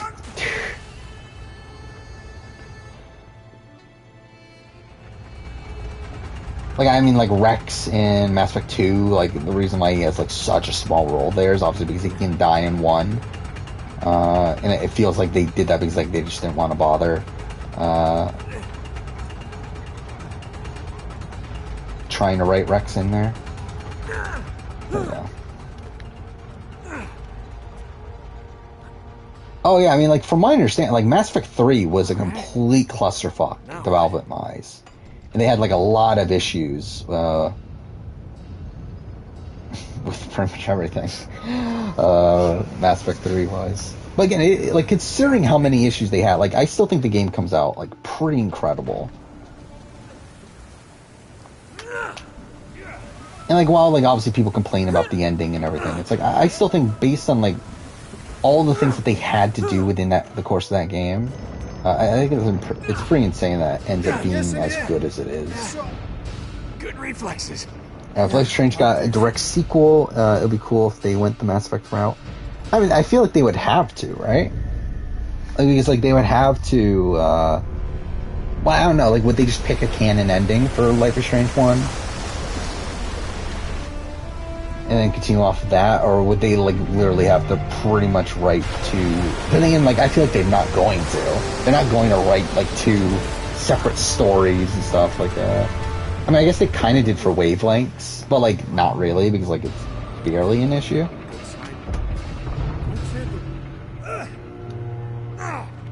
But yeah, I doubt they would put too much. Like, I wouldn't be that surprised they do make a sequel to Life is Strange, like a direct sequel. Actually, wasn't there a rumor that they were?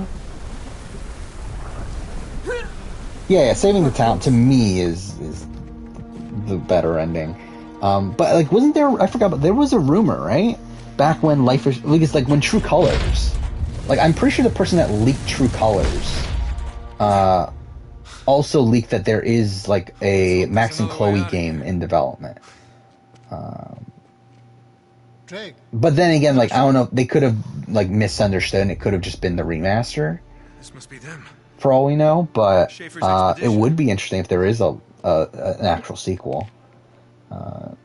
Yeah, there is a comic already, which I've not read, but. Chintamani Stone. Do I think that Nick from the Circle can win a challenge? Probably not. I don't know. Like, I don't have a great sense of how like physical Nick, like how like in shape Nick actually is. But like, if I were to guess, I would say like he's probably like a mid-tier sort of person, not someone I'm looking like as a potential challenge winner. These men were all shot. That's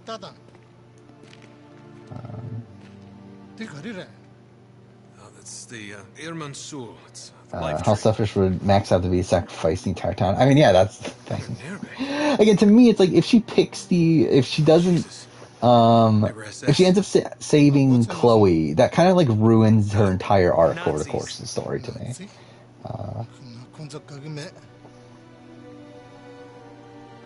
You sacrifice the town. Actually, I'm pretty sure I did my first playthrough as well. But I think like when like actually like analyzing the story and everything, like to me like the other ending just feels a lot more satisfying. Like I feel like the one downside is the fact that like obviously you're pretty much having most of the events of the actual story not truly matter, as you're essentially undoing all those events. But I do think like what it does for Max's character is a lot more satisfying to me. Now. Do I think that Michaela and Esther can win? I don't think Esther can personally, but I think Michaela for sure could. if she was given a chance. Aren't they supposed to be attacking me? Are they not? We gotta get the hell out of here. Or do I need to open something first? Alright.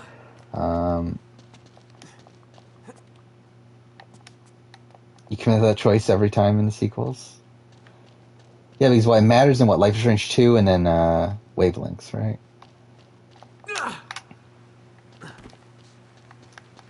I feel like actually, like, I think in the sequels it actually is more satisfying if you do sacrifice the city. That's this I'm going for. Though, because, like, if you sacrifice the city, I think, like, when it comes to the David stuff in Mass Effect 2, like, it's, again, like, having him now have this, like, rekindled relationship with Max and Chloe, like, that's a lot more satisfying than him, like, mourning their deaths, or mourning Chloe's death, I guess. And then, like, in Wavelengths, like, for Steph, like, it makes much more sense that she's, like, deeply traumatized by the destruction of her entire fucking city than it is her being traumatized by Mark Jefferson. But, I don't know. It's like, I still feel like from, over the course of the original game, I still feel like the Sacrifice Chloe ending is more satisfying. You think it's better if the city sacrifice? Oh, fuck.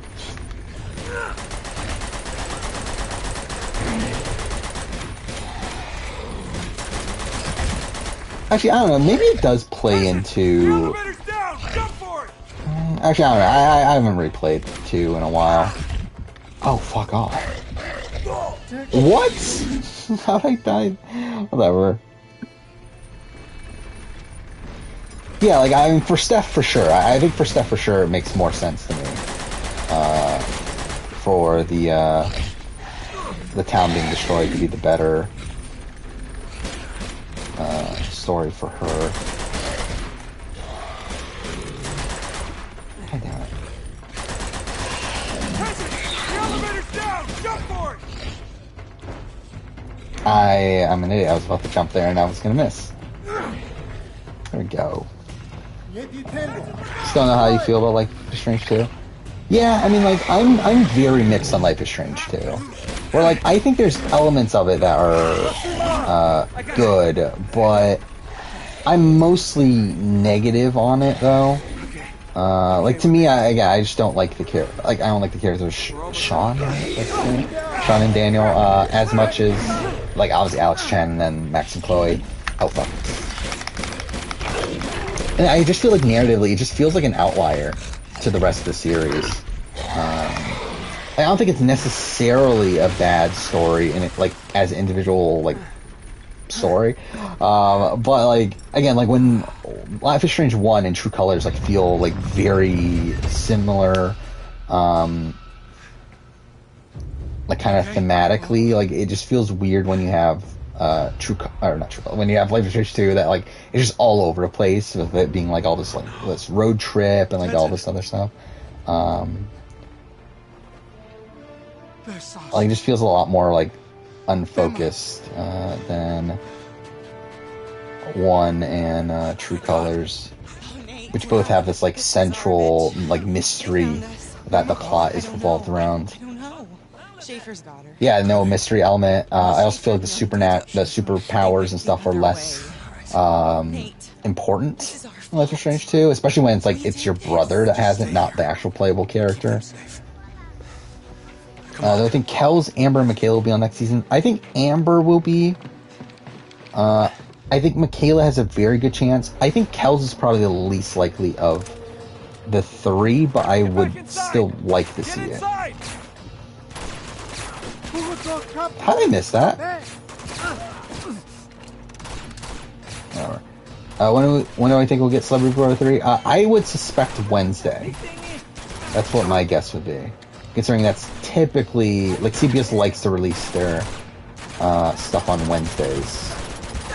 And that's also, like, exactly a week before the premiere. So I feel like that's a good day to guess.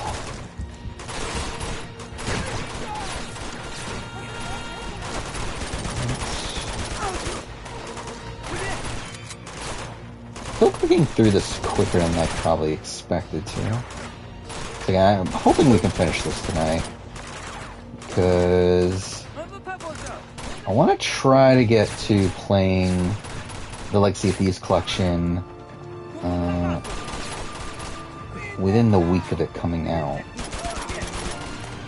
Which is actually this week, it's this Friday. I mean, yeah, I'm definitely doing a cast estimate of Celebrity Bro 3. It's just a matter of when does it come out. Where I'm, like, I have it scheduled for Monday, for next Monday. But it might be this Saturday's video. And then I don't know what I'm gonna do with the video the Big Brother What If video that was supposed to come out on Saturday. Where, like, I don't know if I'm gonna just delay that entirely or if I'm gonna make that like a Wednesday video and make the another video a Monday video. I don't know, we'll see. I mean, yeah, I think Kara and Polly are very, very likely to me. Like, I mean, obviously, like, things can happen, like, could just be wrong, but, like, I would be very, very surprised if they're not on 38, based on how things are shaping up right now. Mind you, again, like, 38 filming has gotten delayed, and again, a lot of things can happen in between that time. But if I were to guess, I would say, as of right now, they are probably on the cast.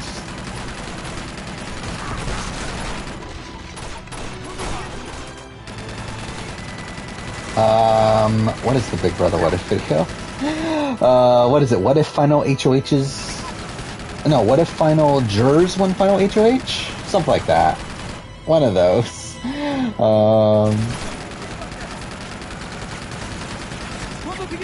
Feel similarly, The Life is Strange 2 as a sequel to how I feel about Man of Medan as a sequel. I personally like Life is Strange 2 more than I like Man of Medan.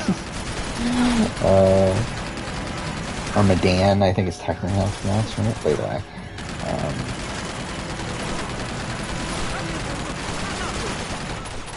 Yeah, I can see the comparison though.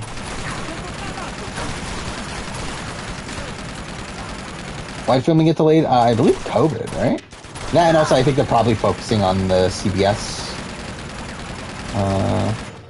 spinoff.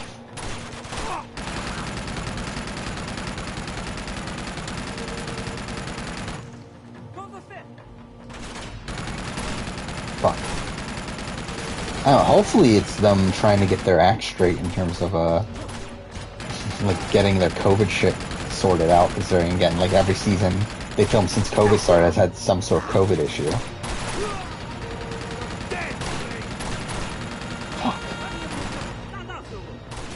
I did not like Man of Medan. I've only played it once, though, but, like, I really did not like my experience. I just found it so boring, for the majority of it. And, like, I liked, the other one. Fuck, what's it called? The second one. But I like that one a lot more. And I haven't played House of Ashes yet. I do plan on playing it before I make my 21 year gaming video, but... yeah, like, I don't know. Man of Medan just did not click with me.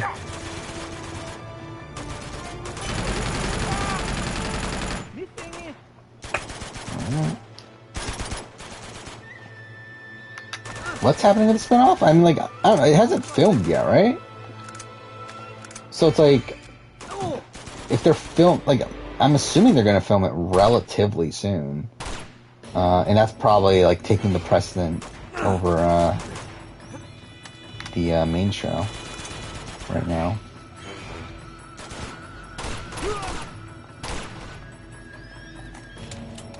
I hope we get a crossover Life is Strange game. Yeah, I mean, I would love to see it. Again, that's something I always thought they were going to do. When we, like, found out they were going to do Life is Strange 2. I thought that's what they were going to do, is, like, build up this, like, group of superheroes and then, like, have this, like, eventual crossover game where they all work together, but it doesn't seem like that's the plan at all at this point. But I would still love to see it. What the fuck am I doing? Okay, there we go.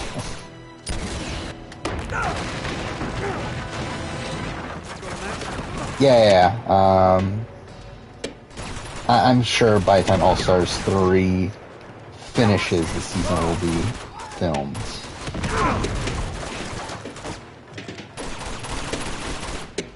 By the way, All-Stars 3, I believe, is supposed to have its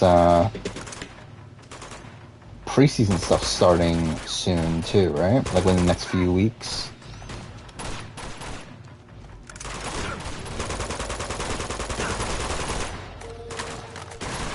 I'm gonna die. Or not? Okay, maybe I'm not gonna die.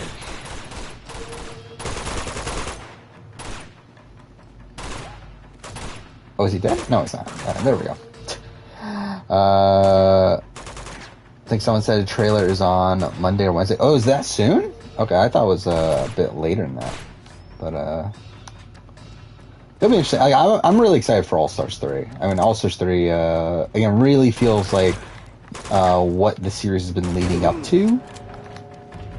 And again, it makes me worry that, like, by the way, it's something I don't feel like it's talked about, is that, like, they use Closing Time as the song to promote All-Stars 3, which very much feels to me that this is, like at least intended to be the last season of All-Stars.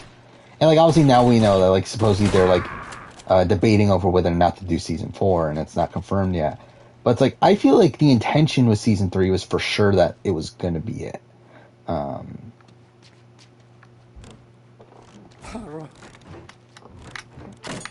And, like, they might do more, and I hope they do more, because, again, I do feel like it's a better series than the fucking main show. But, would not be surprised they intended it to be, like, a trilogy sort of thing, which the Challenge loves to do for whatever reason.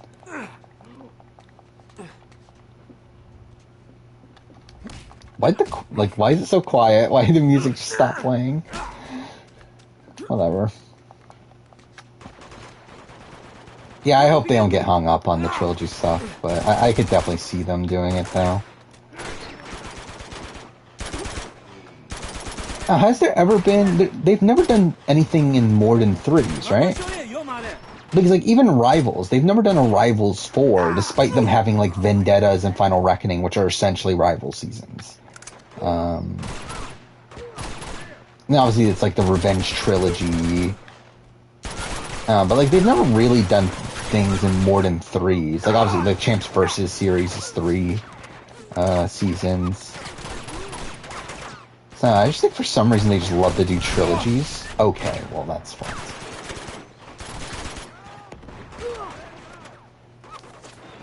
I've also just get 8 to 10 seasons. Do I call it my favorite show? No. It's not even close to being, like, more than, like, Survivor or like, I don't know, Big Brother. I mean, like, I don't know. Big Brother US is such a weird show, though, really. But, like, I mean, like, it's not on that level, but I would for sure say it's much better than the main show. Especially at this point.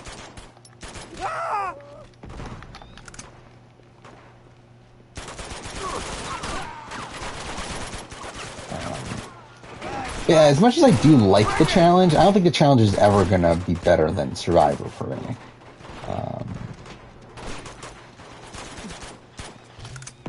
Like, no matter what the show does,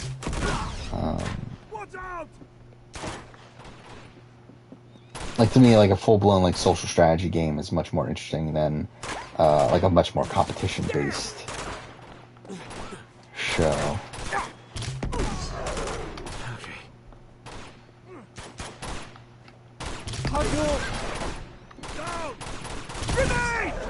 Okay, that was just me being an idiot. They want Final Reckoning to be Rivals 4.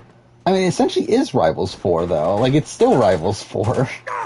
Like, it's still, like, pairs being grouped up because they had, like, former animosity.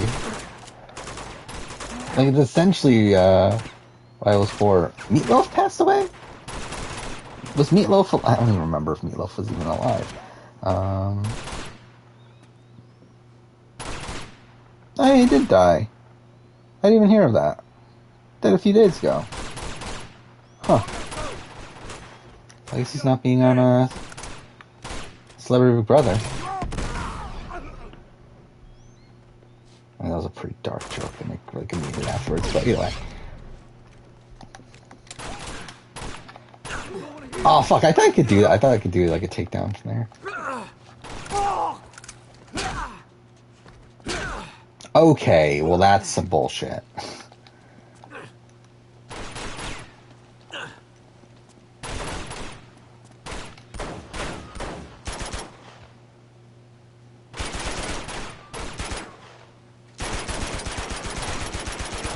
How weird would it be if like it turned out that he was actually in the casting pool for Celebrity Big Brother?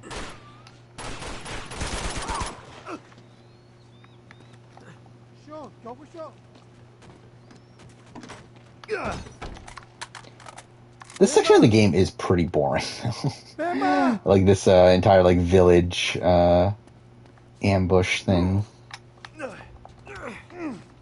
Oh yeah, I did hear all the they are changing the MMM characters for whatever reason. Yeah, I haven't paid much attention to what they're changing them to, but whatever. Got done watching an episode of Shark Tank earlier. Yeah, I think that'll be interesting to have one of the sharks on there. Really, any of them. Like, I wouldn't be opposed to any of them being on there. I mean, I think it's very unlikely that we're going to get like a Mark Cuban on Celebrity Big Brother. But yeah, I mean, yeah, really any of them I think would be interesting. Or any of the like bigger, like any of the ones that are like on most of the shows at least. Like, I don't know about like some of these that are like only on like a few episodes. But... Yeah, I mean, yeah, that is a thing though. Yeah, most of them are like rich enough to the point where it's like, why would they go on Celebrity Big Brother? I feel like a Kevin O'Leary or someone like that, or like a. I don't know, like because what some of them were on Dance with the Stars, right? But then also Dance with the Stars is the ABC show, which is where Shark Tank is. So it's like I guess that's probably I mean they probably have contracts to where they can't. Now I think about it, like in the same way that like Matt Eisman can't do Big Brother because of his contract for American Ninja Warrior. Which to be fair, I don't think he would go on Celebrity Big Brother anyway. But like he's clarified that he can't do it even if he wanted to. I don't know when filming for Challenge 38 is anymore. I just know that it's supposedly delayed. What the fuck was that? This way.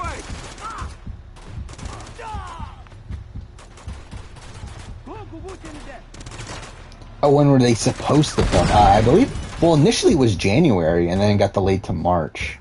And then now it's like, who the fuck knows? Here we go.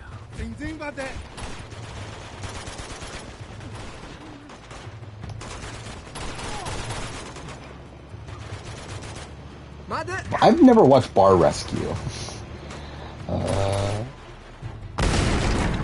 Like, Bar Rescue is a show that, like, I know it exists. Like, I've heard people, like, I've heard it, like, or I've seen it being on TV, I should say, but I have no clue what the show even is. Sha'Carri Richardson, isn't that one of the people that was, like, on the, like, the rumored fake cast?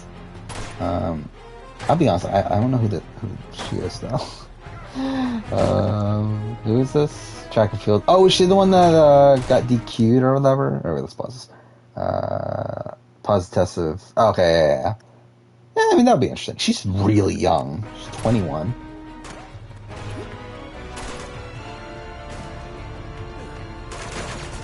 Where am I going again? Is it over here? This is such a bad idea. I really should not have done this. Yeah, that was just me being dumb. Race at Vito with her, yeah.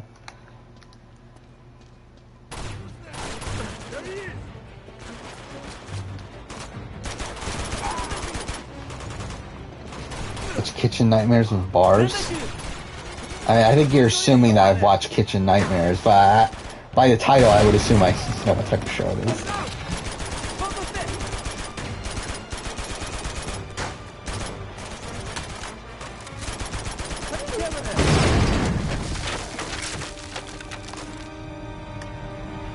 There's 213 episodes? That's like way too many episodes. Can I kill him? I'm most definitely making a review of Challenge 38. What? But I feel like after Challenge 38, though, is where I'm going to probably reassess if I'm going to continue or not. But I'm definitely going to do at least 38. Ah, crap.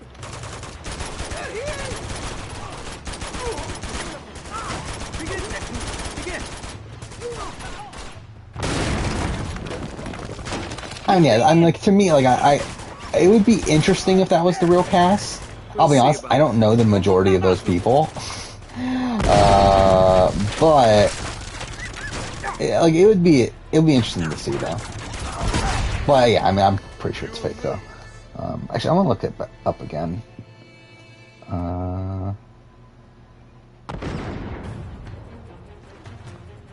Let's see, where is it? Yeah, let's see who I even know on here. Okay, I know Alexa Pena Vega. Not that interested in seeing Alexa Pena Vega, but fine. Know who she is. Curtis Stone, I guess I know who he is. Who's Aaron Brady? I feel like I should know who Aaron Brady is, but I don't. Pageant holder, TV host. I don't know. Do I know her? Oh, anyway. Hope Hicks, whatever. Jillian Michaels, whatever. I mean, I know who she is, but Jerry Trainer, don't know who that is. Lamar, okay, I guess I actually do know most of this cast, actually. It's really just like, I don't know who Tyler Cameron is. I don't know who Shangela is. And I don't know who Jerry Trainer is. I actually know the majority. I know everyone else, pretty much. But, I don't know.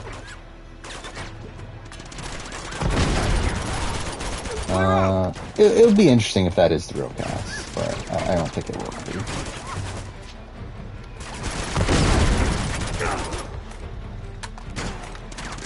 Is Meatloaf a good TV personality?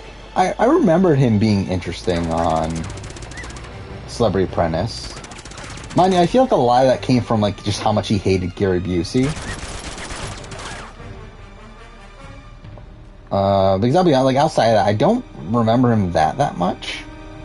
Also, I remember like one time where he was the project manager, he got really upset at Gary Busey. Fuck. Oh, that's not an enemy. Jerry Trainer's from iCarly. Yeah. Yeah, I've never watched iCarly in my entire life. Yeah, Jillian Michaels definitely be the low of the cast. RPG. Oh, fuck off.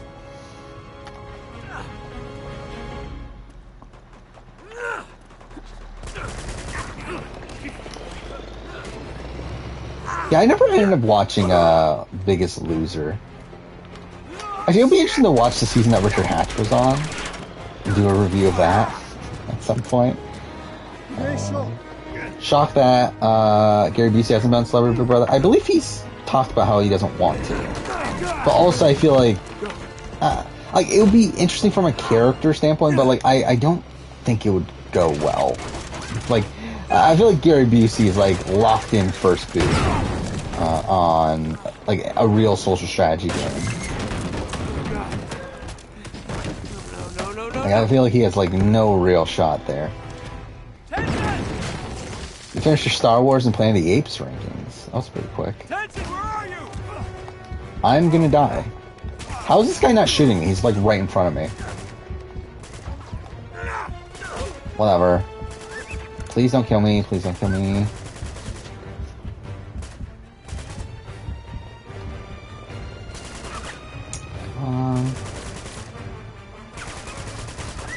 What is this with Mark Long? Oh, that's Boston Soccer. Yeah, I did see Mark Long was talking about how we're going to hear things very soon. So that's something. Which probably does lean more into, yeah, we're probably getting like a trailer this week. Fuck! Could be interesting that Neo could be on the cast. And that'll be fun. I mean, like, I'm too fair. I don't know much about Neo, like, outside of his music. Okay, what the fuck? I mean, he was on, what was it, Celebrity Ninja Warrior.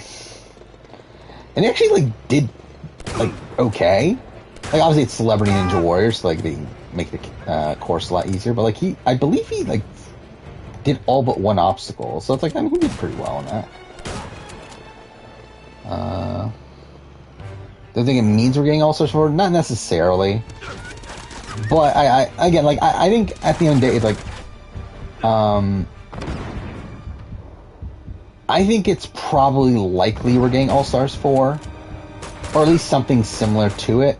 I just think it's a matter of, like, how much they're gonna focus on, one, this CBS show, and then also how much they're gonna focus on, like, the branding of it. Like, are they gonna actually want to call it All-Stars 4, or are they gonna, like, try to go, like, dumb and, like, try to do their, trilogy thing and, like, name it something else? But, like, oh, fuck off, this puts really far back. But, like, I would be very surprised they don't do another show with, like, old school competitors again.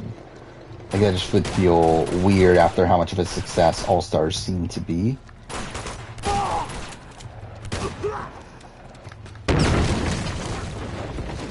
Where am I going, then? What the fuck? It definitely seems like Todrick Hall is everyone's number one castmate. I mean, the thing is, like, it seems like he's too much everyone's number one castmate. Like, to the point where, like, it feels like he's number one because he's such an obvious pick. And that's why, like, all the spoiler people have him on there is because of how obvious of a pick he is. To where that makes me think that he's not on the cast because of how much he's being talked about as being on the cast.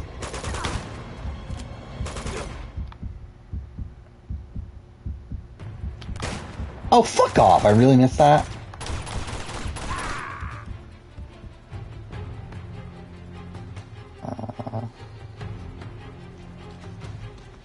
Only way to say it'll be okay saying goodbye to All-Stars is they just take over the main show. Yeah, I mean, that's not happening, though. But yeah. What am I doing here, then?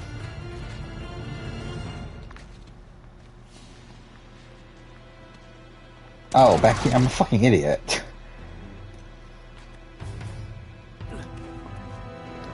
Oh, no, okay. I almost... Whatever, fine. Todrick Hall was runner-up on The Masked Singer. I still don't even know who Todrick Hall really is. Obviously I know the BB23 stuff, but it's like he was, like, what, he was on American Idol, right? And then, like, he was, like, is he, like, a Broadway person? I forgot, what he's actually popular from. Paramount Plus doesn't want it anymore, but MTV is debating replacing Ridiculousness with All-Stars. Okay, they're not fucking replacing Ridiculousness. And Ridiculousness is just such a cheap show for them to make, there's no reason they're gonna get rid of Ridiculousness. The only reason they would is if Rob Dyrdek, or whatever his name is, ends up, like, not wanting to do it anymore. And even then, like, I feel like they would just replace it with another similar show. Like, they have, like, other versions of it now, right? Like, didn't they have, like, a food version of it and, like, some other dumb versions of it? So it's like, there's no way they're getting rid of Ridiculousness.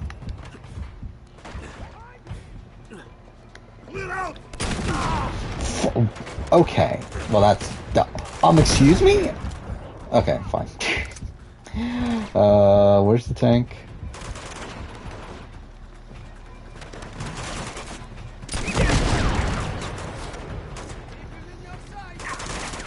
Oh, that only one have one fucking bullet in it? Whatever. We're actually have Ramses play again and Todrick on. I know nothing about Todrick outside of the BB23 stuff, so it's like I don't really have much to say on that. Did I just go backward? I'm pretty sure I just went back where I was before, didn't I? Oh, maybe I didn't.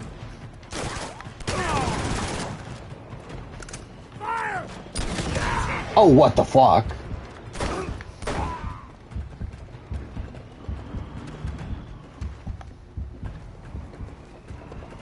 Wait, where'd the RPG go? Yeah, that fucking RPG, where'd it go? Oh, wait, oh no, it's shotgun. Yeah, where does RPG go? That's annoying.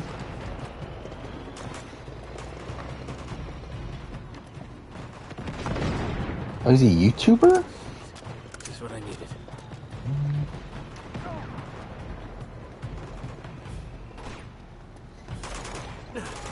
Does Michelle want to come back? I would assume so, but again, obviously I don't fucking know. But like, I would assume so, considering she's like talked about the challenge a good chunk. And okay, fuck off. Has been on the reading show and everything. What the fuck? Where am I? Oh wait, this is after the first shot, right? Hold on.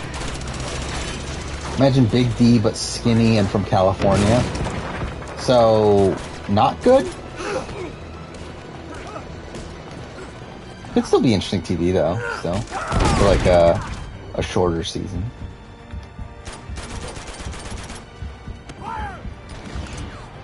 What the fuck? I hate RPGs in Uncharted.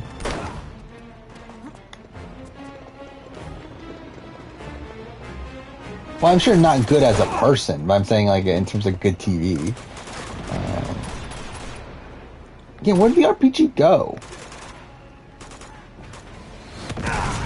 What the fuck? Whatever.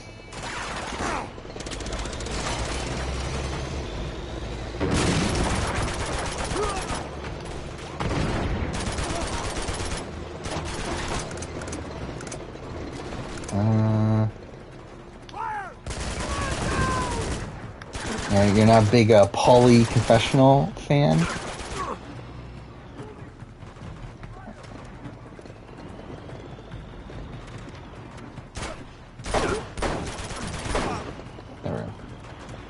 There we go.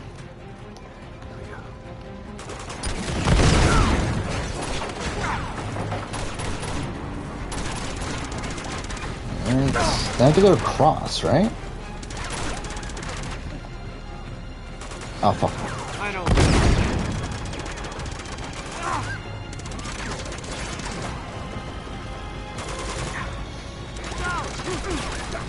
I'm gonna die. Or not.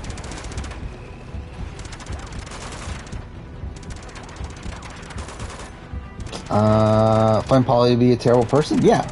I mean, I don't think that's a question, that Polly's a terrible person. But I also think he makes for good TV, and I also think he's good at the game. Is there no RPG here? Well, that's kind of shit then.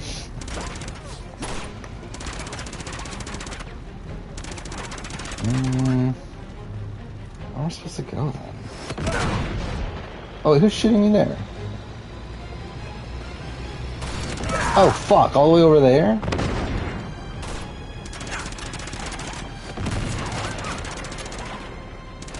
Okay, so I shouldn't have gone here then. Yeah, I'll just kill myself here. For some reason when you watched the challenge, I thought Kara was attractive. Yeah, I've been like mixed on that. Wait, where am I?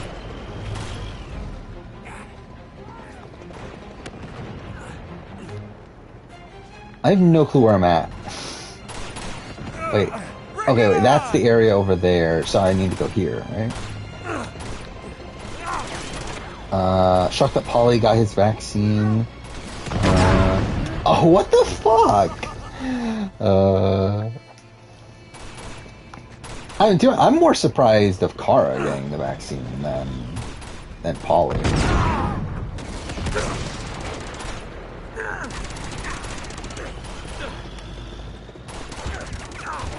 Okay, what the fuck? I think Sarah's attractive. I mean, not really for me, personally. But, like, I can see why people would. Fuck off. What the fuck is this? You find Karam, probably be a match made in heaven. Yeah. I think they definitely fit each other. Okay, well, that's bullshit. Whatever. Restart checkpoint. Excuse me, fucking restart checkpoint, thank you. Yeah, if I'm like making a... What the fuck is going on? But yeah, if I'm making a list of like the most attractive people from the challenge, what the fuck is this? Like they would not be on like the top of my list, but still. I mean, like Kara just seems like kind of like out there. What the fuck? It's like really, like how many fucking RPGs do they put in this fucking game? It's like, why the fuck is everyone... I mean, like, I know why everyone has RPGs. They want you to take the RPGs. But still, it's like, it's such bullshit. They fucking have, like, 3 people of RPGs shooting you at once. There we go. So there's that one.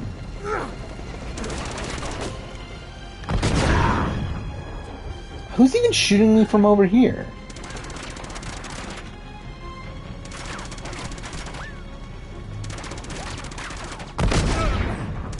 Oh, is it the tank that's shooting it? Whatever. This should be it. Or not? Okay, I guess, or not. Well, fuck.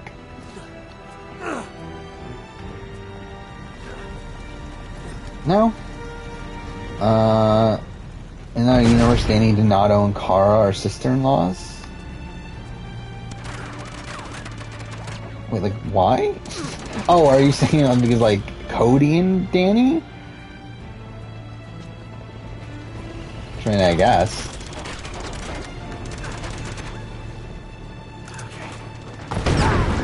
What the fuck?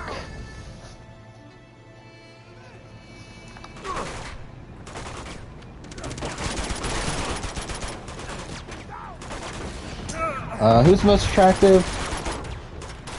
I'm trying to remember offhand. I mean, Kayla, I feel like is very attractive.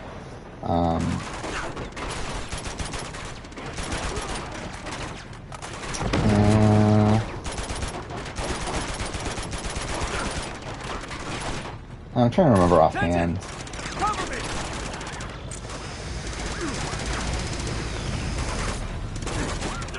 I was a big Kellyanne fan from her earlier seasons.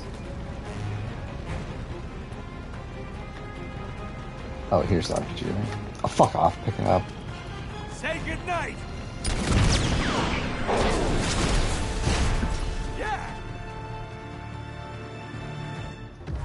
Fully believe they would have had a showmance if not for their relationship status? Probably. Like, I think if they were both single coming into the season, I think definitely, at least from Danny's perspective, I think she definitely, probably would have.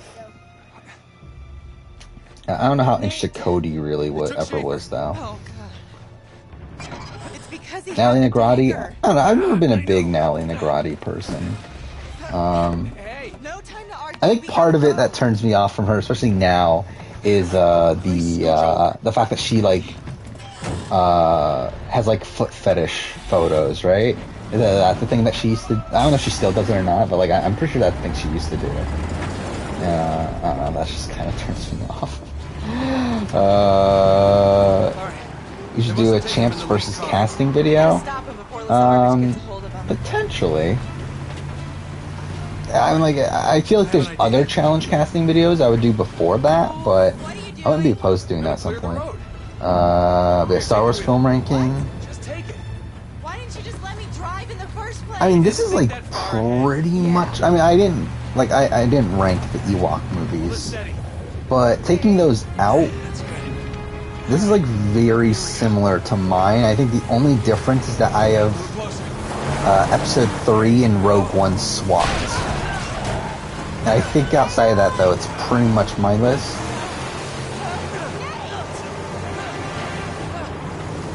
Actually, no, I have Clone Wars at the bottom, but that's more so because I don't really have any connection to it, and I was just kind of bored when watching it, if I'm being honest.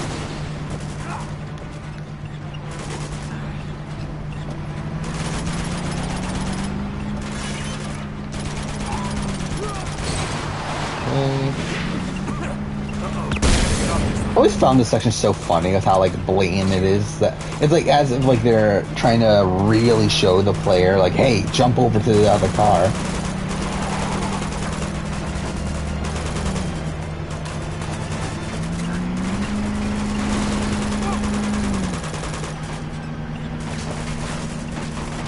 Natalie Dane James' grocery. I mean, I don't think they ever really dated though.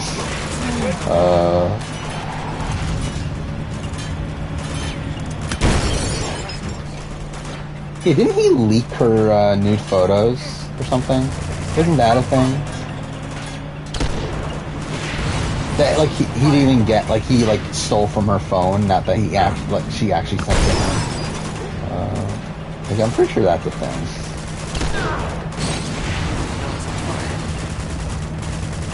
Yeah, I'm a more like I'm talking about BB-18. Like I was more of a Big Meech person than a Natalie Negrati person personally. Like Big Meech is like seems like a lunatic, like outside of this shit, or like as like an actual person. But like I would be more attracted to a Big Meech person.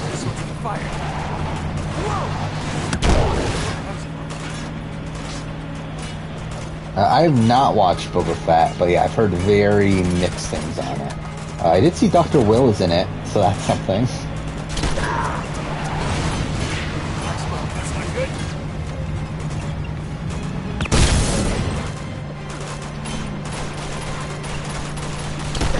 Wow, I already missed like almost all those shots. Alright, I'm supposed to go here. I jumped way too early there, but fine. Now it's on fire. Did she sue him? I mean, that makes sense. I mean, obviously it's very warranted. But yeah, I didn't know that happened though. Oh yeah, I'm a big Bettina fan too. Because of attractiveness. It's so weird to me, like Bettina, again, like Bettina is younger than me, if I remember right, which that kind of blew my mind. Because I really thought she was like 30 or so. They're saying like how many shows she's been on, but like she's like pretty much like she's like a few months younger than me, I think, or something. That's kind of insane. Oh, that's Elena.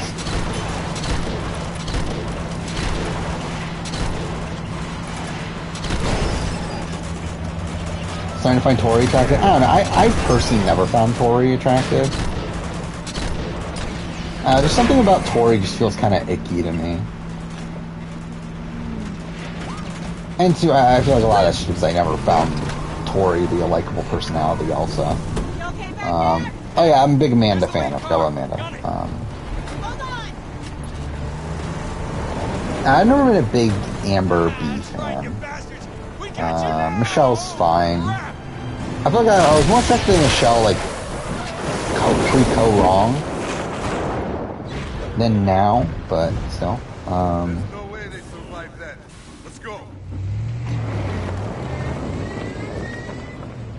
You find Solo to be the best Star Wars film of the 2010s? I never really clicked with Solo, but I've only watched it once, so... but either way, like, I would still have Force Awakens and Last Jedi ahead of Solo, and Rogue One also, but I haven't rewatched it in a while. Just like old times, huh? Planet of the Apes ranking. You could say that. So now what? Yeah, I mean, I feel like again, I haven't watched the like TV movies or whatever those were. What else? But I think outside of that, it's similar to mine. I probably would have Battle lower. Damn it. Actually, I would probably swap Battle and Beneath. And then I think that's pretty much my list. And I maybe swap War and Rise. But yeah, I mean, it's for the most part that is my list. I don't know, with Michelle, I feel like it's like I've seen so much of Michelle now, and I feel like I know like a lot more about Michelle that it's like that for some reason I don't find her as attractive anymore. It's like I feel like I know too much about Michelle now. I don't know why. Yeah, Zakiya's always been really attractive as well. Yeah, 2001 Planet of the Apes is terrible. I mean, like, it's to the point where it's like it's comically bad, but it is bad though. Almost there. You got I mean, it? yeah, Solo is a pointless movie to me. Like, it does not need to exist at all. Nice That view. is like one of the things that factors into why I never No, I was talking about cared the for it. mountains. Really. Come on.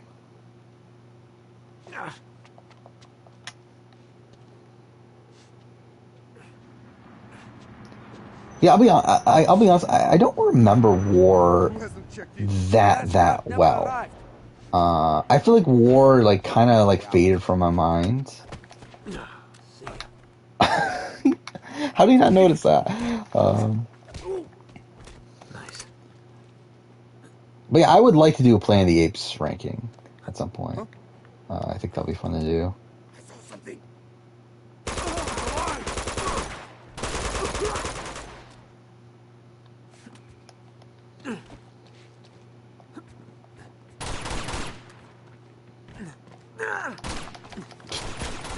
What, Lauren Coogan you're talking about? Yeah, I never paid attention to It's up this way. how attractive Lauren Coogan is. I've only seen like the one photo of her. Like I don't even know what she really looks like outside of her cast photo. Careful. Soldiers. Oh, it's definitely careful there.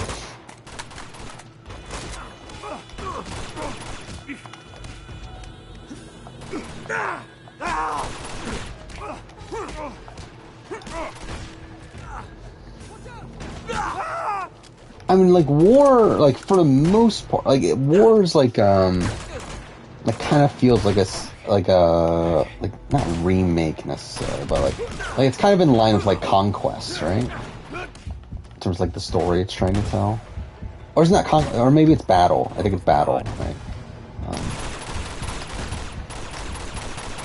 But if I remember, like Woody Harrelson's the villain in that one, right?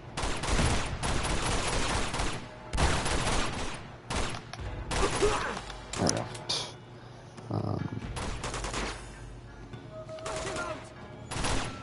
Oh, fuck off! He ducked literally at the... Okay, whatever, fine. That could have been something else.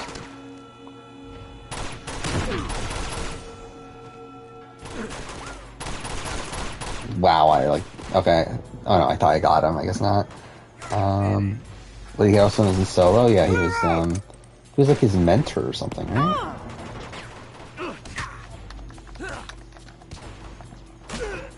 There's a machine gun over there. Was Rachel not asked for the spin-off? I think that's, we're talking about Rachel Riley, right? Damn it! Because if that's the case, that's kind of insane.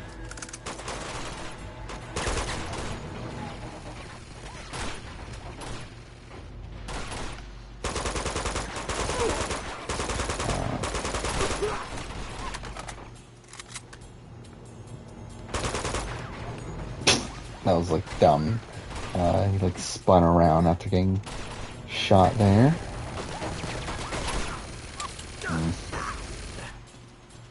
So this is my least favorite section of the entire game. Like I think outside of this, like Uncharted 2 is like a pretty perfectly paced game. But I feel like this section of the game, like from the point where after you do the Tenzin section, like they started the ambush of the village and everything. Until the point you like start to reach Shambhala, I feel like is easily the worst part of this game. I'm gonna die. Or not. Fuck. Okay, now I'm gonna die. Maybe? Yep, I am not. Fine. Oh, fuck off. Whatever. I mean, I suspect that they got asked again. Like, I feel like it's very unlikely they wouldn't ask Rachel or Janelle. And I feel like if they've said that they weren't asked, then I feel like they're probably lying.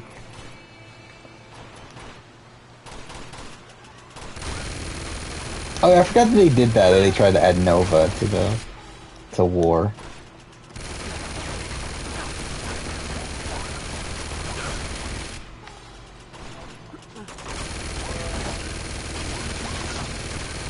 Oh, is Woody Harrelson MCU? I don't even remember anymore. Is he in the MCU? Yeah, come on.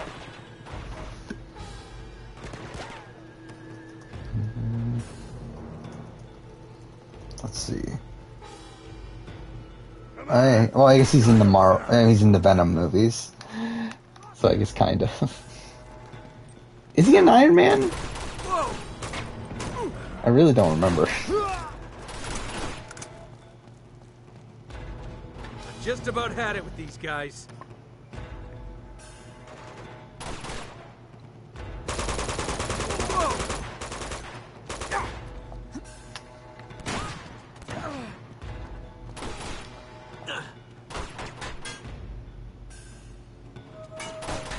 Come on.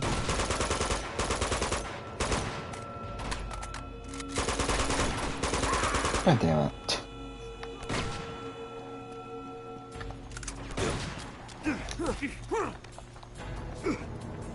Yeah, I knew Jeff Bridges was the main antagonist in Iron Man.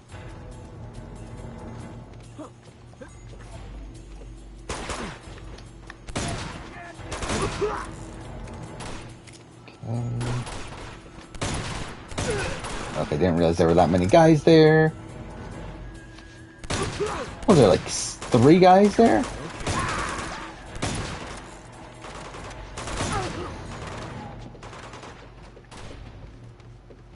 Yeah, I don't know who else was called for a challenge. Like, all I know is what Gamer said.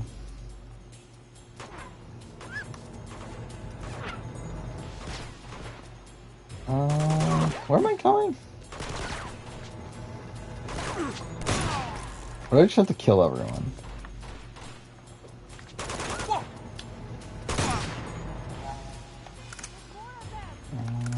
Keep going! Go, go! Oh, I'm a fucking idiot. I forgot that was even there. Whatever. Previous seasons? Well, even then, I still don't know. I would suspect Alec for sure seems like a person that would be called. Victoria, I'm a bit more unsure. Actually, I don't know. What's Victoria called? I feel like I remember her talking about it, but again, I don't know for sure. Okay.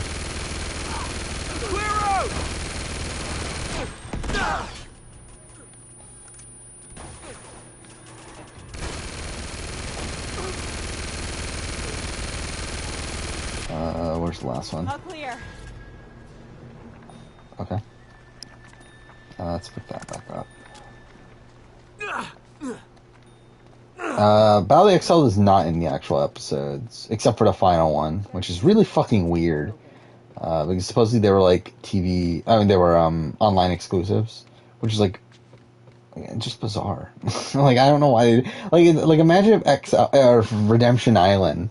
Like Redemption Island wasn't in the actual episodes, and all of a sudden they showed up in episode what was it, episode 7 or whatever the merge episode is, and all of a sudden like Matt Elrod is just back in the game. It's like, how fucking weird is it that they didn't show those in the episode? Like, you would have no clue that Bananas and Nani are about to re-enter the game, despite them like winning like 4 like battles in a row or whatever.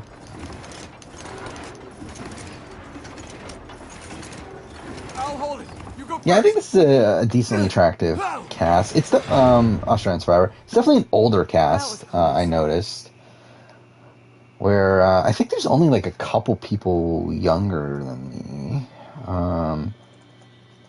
Let's see. I believe Amy is one of those.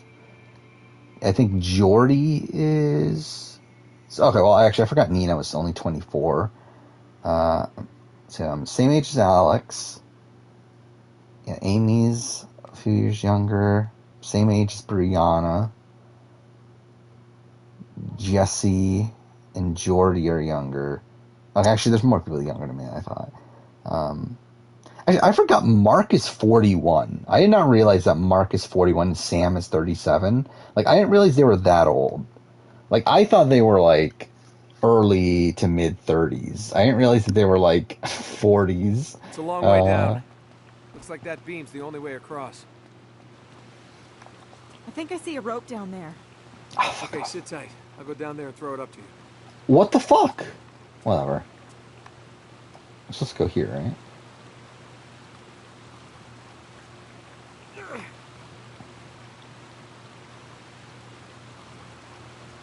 Yeah, I find it weird too that the Nolan twins were on the challenge. Like, keep on forgetting that's a thing. I mean, obviously Liz was like barely there, and then Shit.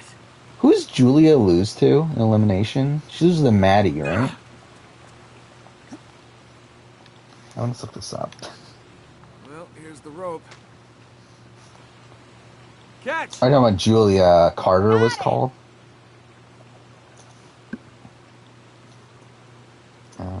Again, I feel like she seems. I think she seems too good for the challenge, though. I mean, she's someone that's like got a like she's gonna be a doctor, right? So it's like I feel like she's too good for it.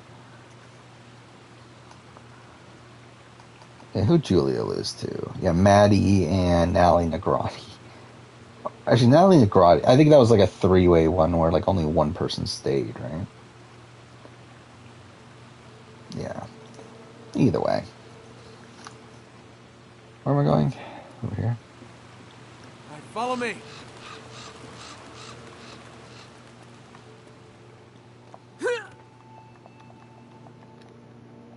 I thought Andy's hat said daddy at first. What does it say? I didn't pay attention to what it said, but that would have been hilarious though if it did say daddy. You're gonna have to jump for it. I'll catch you. Okay. I get you. Finally finding that Blood vs. Water had two pairs of in-laws. Yeah, it's weird. It's like, I don't get how they got like most of these groupings together. Like, it's so weird that, again, the Alex and Jay duo. It's just bizarre. Oh, I had to push this, right? Cool. Game. Come on, over here. Okay. Whatever. It says caddy, okay. Give me a hand. That makes more sense, I Push it. guess.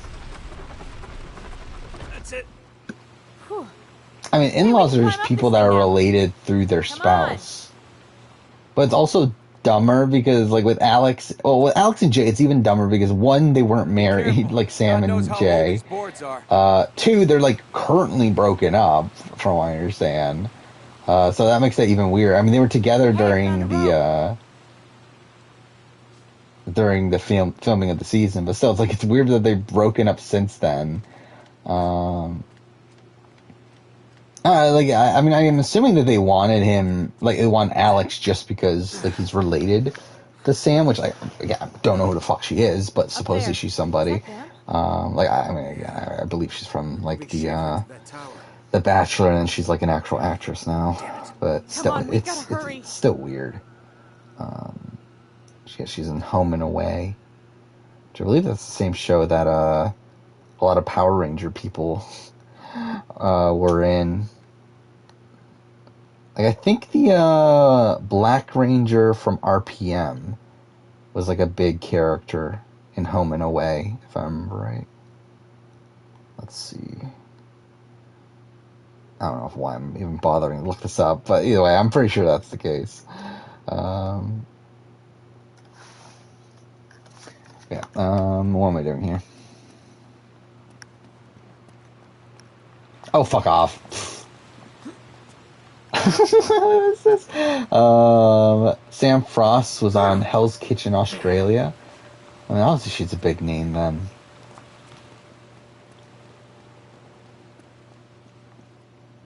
I still do want to watch Hell's Kitchen at some point. It sucks right now that I just have too many reality shows I need to watch. Obviously, I'm doing this challenge rewatch. I've also decided, I was originally going to watch Champs Versus, like, in chronological order the rest of the series. I think at this point, I think I'm going to wait on it just so that I can get the season ranking out quicker. And then wait for Champs Versus until after I'll try to find I another way finish around the and open it rewatch. from the other side. You sit tight. All right, just try But to be subtle. I need to You watch don't wanna those, and attract after any I need to watch unnecessary BB3 attention. for the BB3 retrospective. I need to watch The Glass House, so I want to do a retrospective of that. I'm still debating on A&W4 if I should do that video. But if I do, I need to rewatch that, and I need to rewatch Thailand. So it's like Survivor Thailand. So like, there's a lot of stuff I need to watch for videos.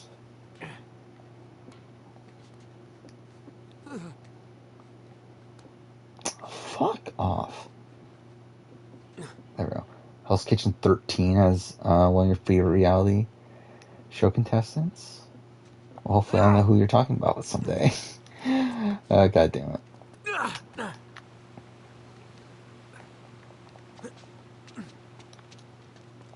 I also like now, whenever I think of Hell's Kitchen, I think of Flynn Masters. Because I feel like he's the only person I've ever seen actually make videos on Hell's Kitchen.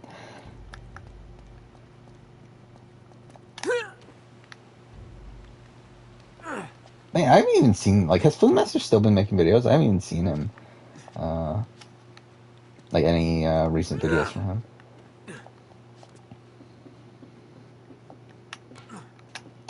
Can I watch Amazing Race 6? Amazing Race Canada 6? I can. Will I? That's the question. Realistically, I don't know if I'll be able to catch up in time. Or is 6 a season that already filmed? Or whatever, that already aired. But either way, I'll watch Amazing Race Canada at some point. But again, I need to watch these other shows first. These are what? Challenge, Big Brother, Glass House, A&W4, and then Survivor Thailand. Which, if I were to guess, I would say it's going to take me at least like another 3 or 4 months. 3 months probably. So we'll see where I go after that. But again, I would say Amazing Race Canada or the other one, or Hell's Kitchen are probably the two shows that I would debate on watching next.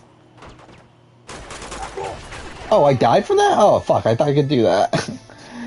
Whatever. Someone made a player ranking on the comments. I think I saw that comment, but I didn't actually read it. By the way, I did see also a comment on my my what if video. Oh yeah, I just dropped here, don't I? The one that just came out. That someone said, oh, according to a CBS poll, Brian would have won against Clay. It's like, I literally put that in the fucking video. It's like, whatever, fuck it.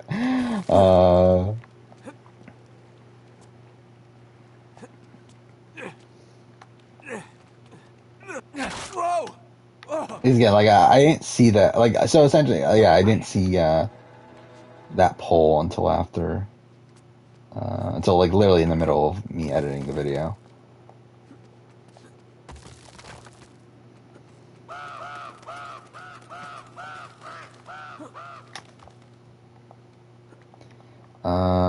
Will Blood vs. Water premiere on Paramount Plus? It's supposed to, but we haven't gotten an official word, technically. But JLP has said it will, and Sandra seemed to back that up. But we haven't actually heard anything from Paramount Plus officially, which is weird considering it's a week away. So I don't know. You would think we would have more official word by now. Outside of a tweet from JLP. Get up there! Drop. Whatever. Why am I lower on Brain vs. Brawn? This is Australian Survivor. I think that's a major reason. Because it has a lot of the issues that I have with Australian Survivor. Fuck. Oh fuck, I forgot what gun I was using. That was a waste of ammo.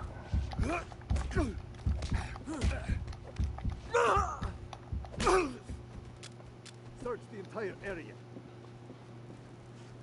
20 of the 24 players are from 2 states. I'm sure it's weird, but also I don't know Australian geography well enough to really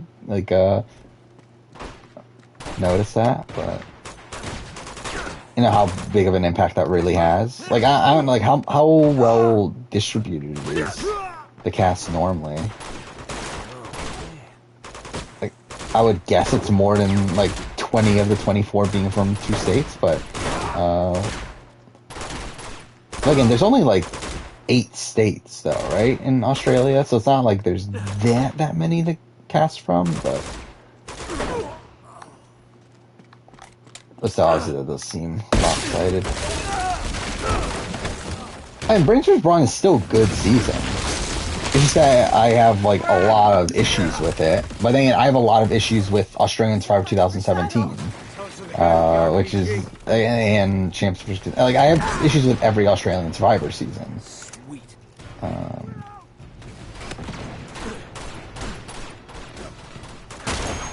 Fuck off! How did I miss that? Whatever.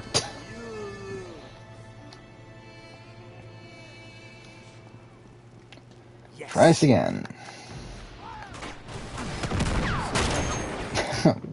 Fuck that. Whatever.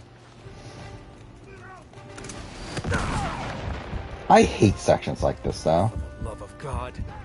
Where it's really just a whole bunch of enemies with like really overpowered weapons. How did he shoot the RPG after he died?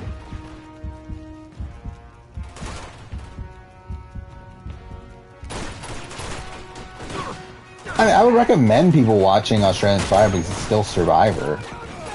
And I know a lot of people don't have the issues that I have with Australian Survivor, but to me, I would still recommend SA over Australian Survivor.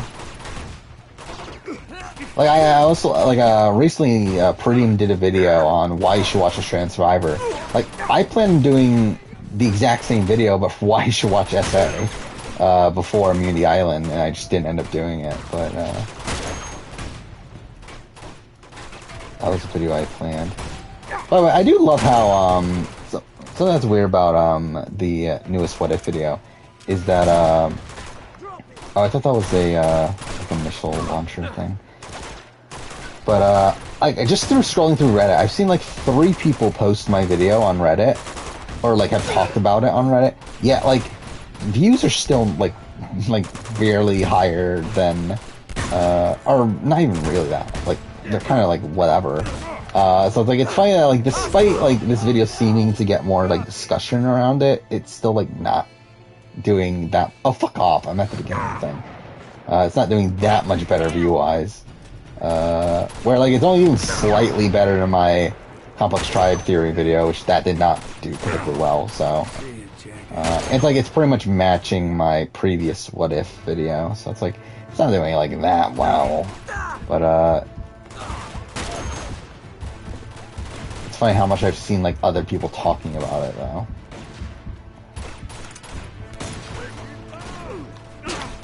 Fuck. Oh God! What?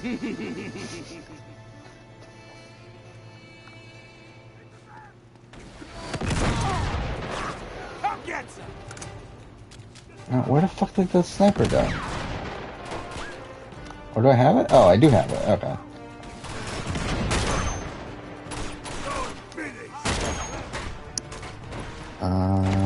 Starting to think that Sandra will make the swap and Chrissy will play like Tanny.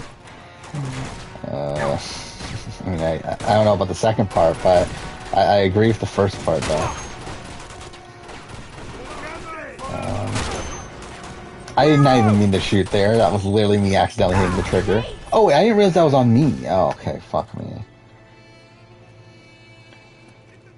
Oh, by the way, I forgot if I don't think I talked about this yet, but I did also, I talked about me trying to play Deathloop and Returnal. I forgot to mention that I also did, start playing Scarlet Nexus, kind of. Or I played the first 30 minutes of it. Which I'm interested in playing more. Danny like Brains vs. Brawn? Maybe, but I don't know. Chrissy doesn't seem like as aggressive of a personality as Danny.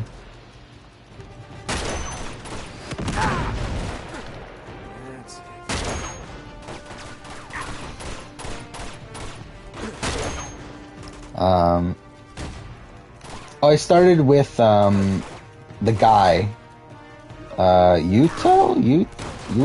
That's not the guy's name, but either way. I did try to look it up, of like who is better to start with, and I saw like mixed opinions, but I saw on Reddit there was like a poll, and the poll was like leaning towards fuck off. Towards Yuito, whatever his name is. So I went with him. Yeah, come on. But I was able to do both anyway. Yeah, I was originally gonna do Tales of Arise, as I talked about earlier. But I decided to go Scarlet Nexus first, just because Horizon is like not too far away. And from what I understand, Scarlet Nexus is shorter than Tales of Arise. So I wanted to like make sure, like the thing I didn't want to do is like start Tales of Arise and then not be able to finish it before Horizon, and then like have to come back to it like a few weeks later, and like not remember where I left off. So I would rather like get Scarlet Nexus done now, and then like if I have extra time, that I can like play Far Cry 6 or something dumb like that, like a game I don't care about, and then after Horizon, play Tales of Arise.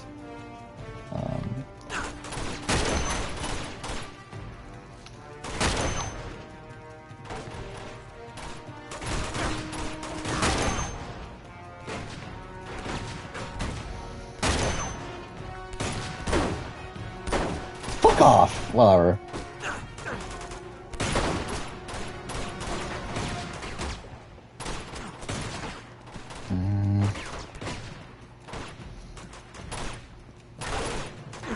Yeah, I should do this.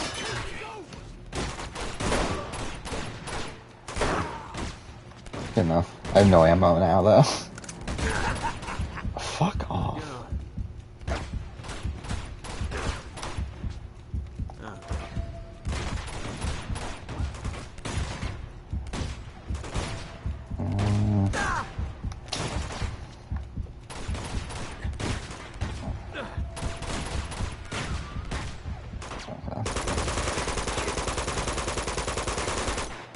Trying to get through this fucking section. I'm stuck here for too long at this point. Okay. This is the last guy, right? There we go, or not. Shit. Debating on playing Plague Tale or Control next. I think they're both very, very good. So, I mean, they're both around the same length as well. Though Control has more like side things to do than a Plague Tale.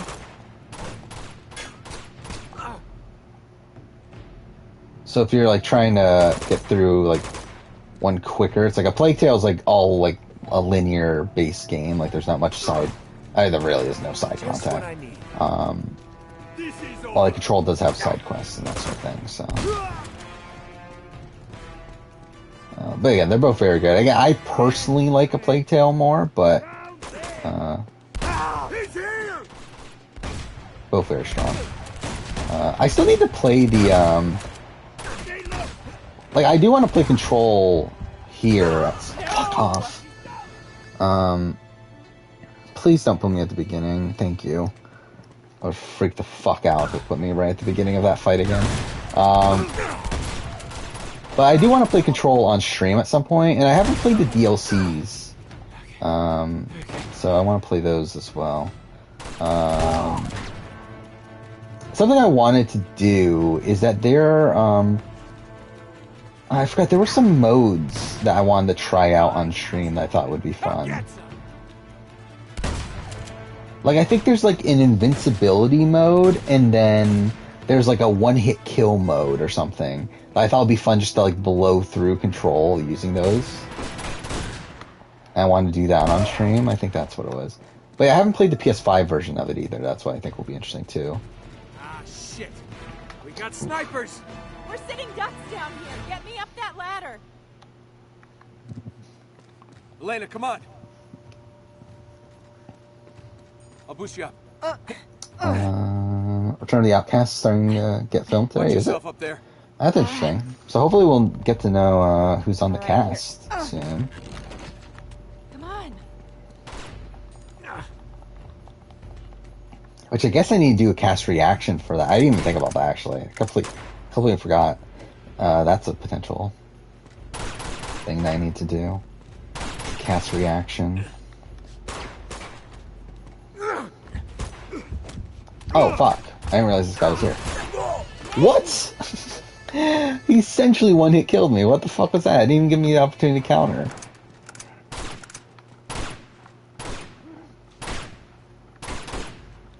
Where'd he go now?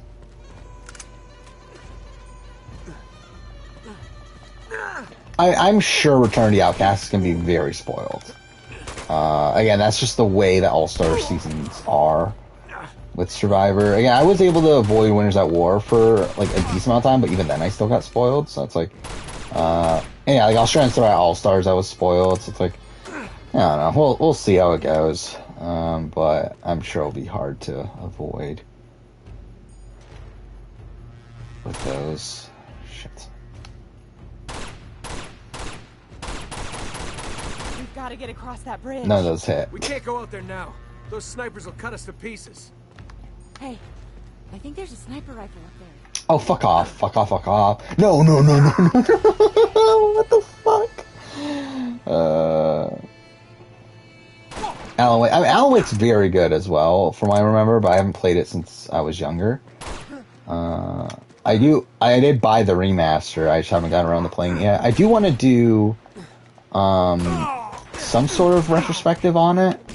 I think what I'm gonna do is probably do I did for Plague Tale, and probably like make one for like, and then release it before Alan Wake 2 comes out, which is obviously still like a year away. So I'm not gonna do it soon, but that's probably when I'll make a video on that. Bridge. We can't go out there now. Those snipers will cut us to pieces. I don't want to be spoiled, like, on... Sniper rifle up there. Like, I mean, it's weird. Like, I do and I don't. Like, I technically want to, but I don't want to for the sake of the channel. On game spoilers, but, like, I obviously want cast spoilers. Like, I want to know the cast.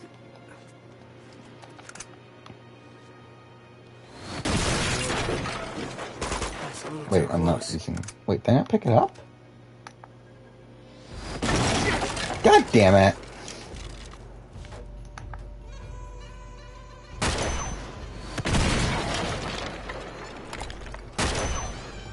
Again, like, I'm someone that I've never had an issue with spoilers in terms of, like, enjoyment of pieces of media from it. Like, I mean, like, with things like Last of Us Part 2 and, like, things like Horizon Forbidden West and stuff like that, like, I'm a bit different because, like, I know I'm going to be playing those right away. Like, it feels like a waste to get spoiled on those. But, like, for, like, most other things, I'm not, like, upset by spoilers. In terms of my enjoyment of something. I actually think, like, knowing what's going to happen, actually helps with my enjoyment of things more so than it harms it. Especially because, like, most things I don't assess. Fuck off.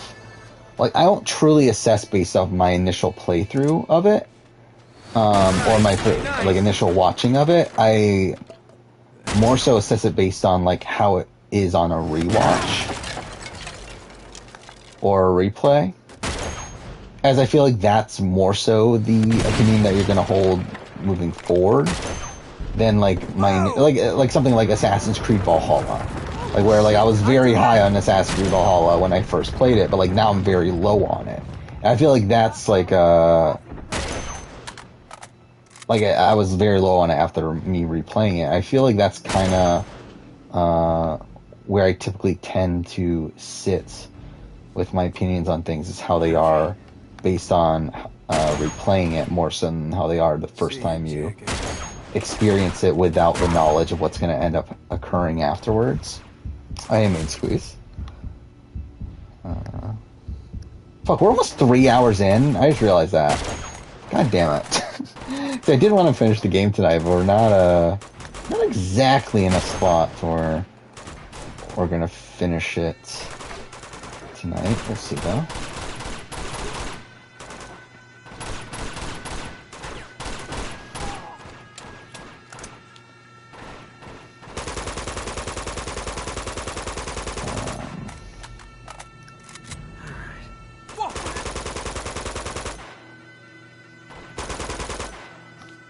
Okay.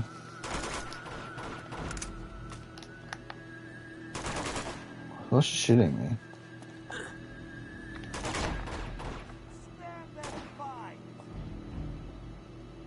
Okay. Yeah, I just have no clue where these people are.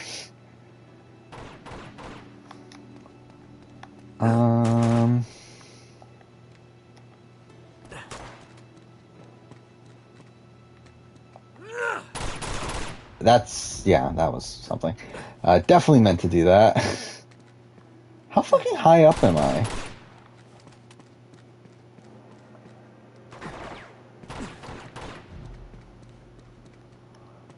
Mark Long is boxing Fessy. Is that we're still doing that? Like, I know that was the thing he wanted to do, but is he actually doing it? Oh, didn't that happen? Didn't the boxing thing happen? I forgot about that. Like the second boxing event. I didn't pay attention to that though. Where are they?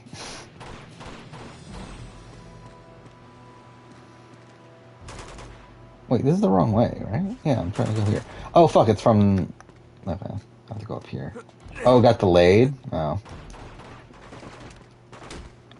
I thought that was supposed to be soon. Shit, it's one more floor up. Who I think is the worst Australian Spire player? I don't know for sure, but I feel like the first person that comes to mind is like a Matt Dyson from Champions vs. Contenders 1.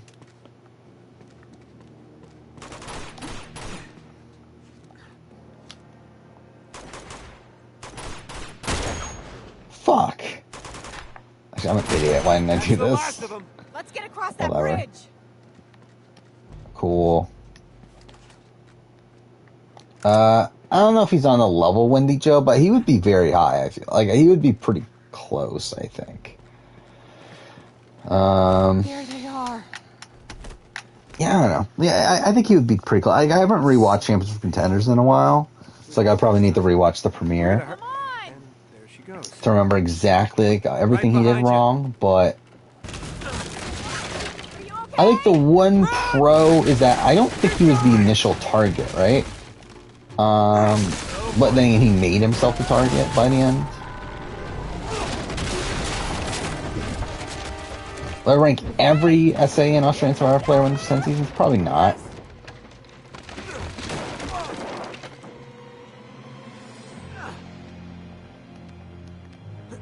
But I wouldn't be opposed to it. It's just like, I don't know, it doesn't matter like what else is on the schedule at that point. It's like, I mean, I'm trying to think. So we're at season 7 technically, right? Of Australian, so we're gonna get 8, 9, 10. So let's say season 10 is probably at the end of next year. And then when would SA's 9, they would both be next year. That's kind of a lot. I mean, like, how many, there's not that many players though, right? I mean, like, there is, but there isn't, like, it's not like a ridiculous number. But also, like, I don't know, I'm not like looking like at it as like a thing I'm gonna do. And yeah, BB Can, I'm pretty sure I will do the I'll rank every BB Can player for BB Can 10 or after BB Can 10. But I don't know if I'm gonna bother if Australia, especially Australia has 24 people every season. Like, that's a lot. Be careful. Right behind you. We're getting close. And like even SA still has like a decent amount. Stand guard. Stay alert. This is the first time we've even seen Lazarevich since, like, chapter 7 or something, right? Whatever. Who do I think is the worst SA player? I don't remember, actually. I don't know, actually. Yeah, I don't know.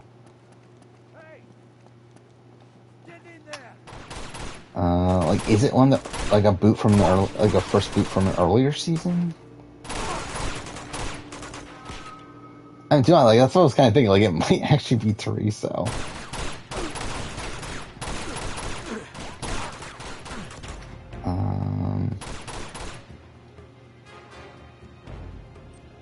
Look out! Yeah, since he's killed, Jeff, right? That's his name, Jeff. Everyone's favorite character, Jeff.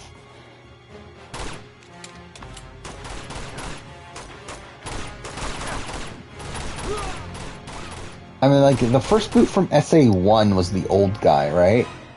But it's like, how much did he actively do bad? And, like, he also had, like, 3... Like, it was, like, a 4-3 vote, right? So it's like, technically I had people wanting to keep him around, so it's like, I can't really be the worst. Again, like, it probably is Teresa. Like, I think there would be, like, a serious debate for it.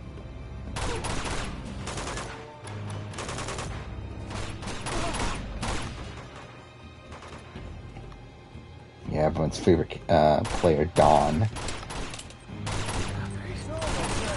God damn it. That was my own fault.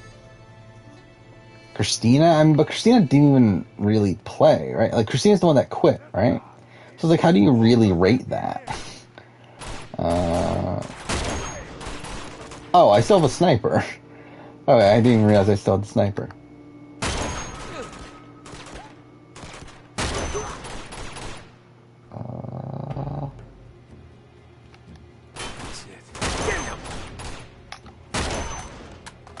Okay.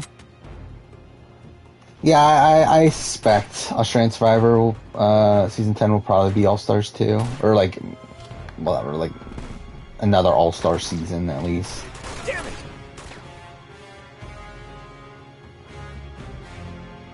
But who knows, really? Like, I don't get what Australian Survivor's doing. Like, they just, like, randomly bring back, returnees, like, at random times. Again, like, Luke back for Season 4, and then now Andy and Mark and Sam. They just feel so random. Wouldn't that be funny if Sandra's on Australian Survivor All-Stars? Oh, shaving a haircut. See you, Jack. Okay.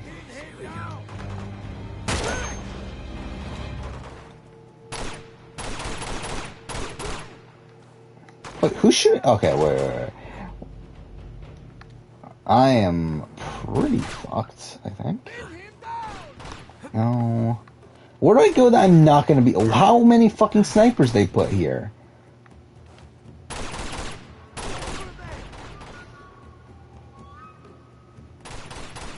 Oh, wait. Where's the shot coming from? Oh, up there.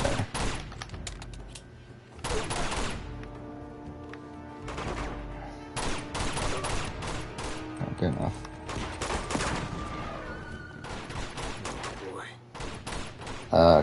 I mean, quitting is like bad gameplay, but it's like also, like especially like I don't know, it's just tough because there's not really like much to really gauge her as a player from. In terms of like, because like would she do that every time she plays?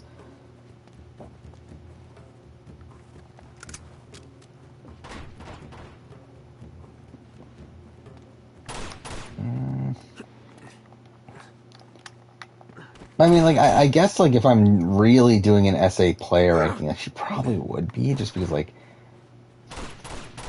God damn it, I keep forgetting about that.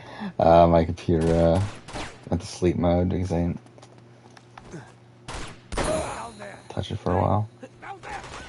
Someone's here!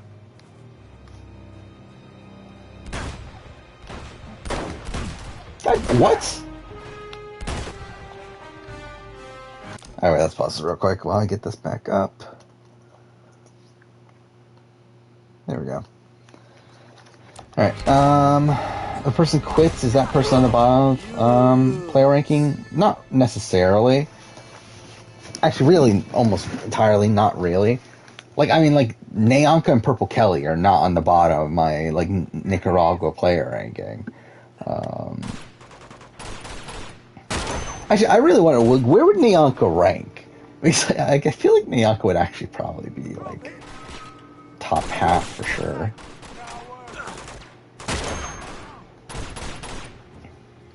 I mean, Christina's the one that quit because she missed her daughter, right?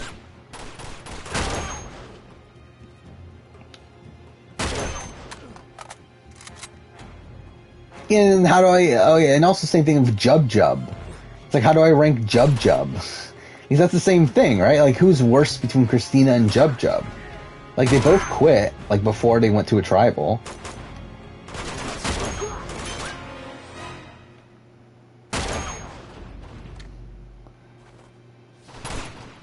Oh, fuck, I thought I still had a sniper.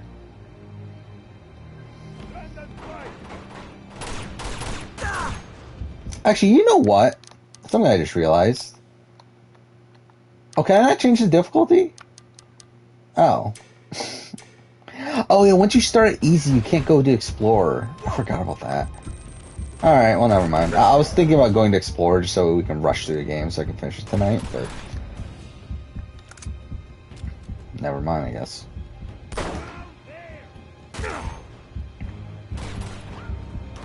God damn it, game.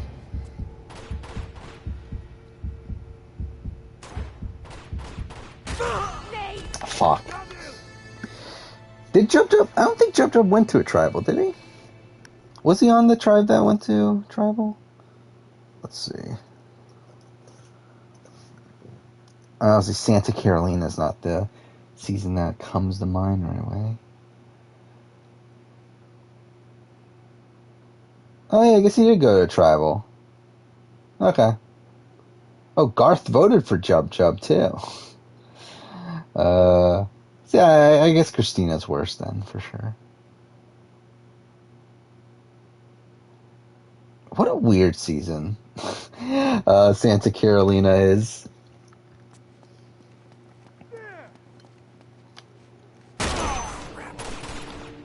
Okay.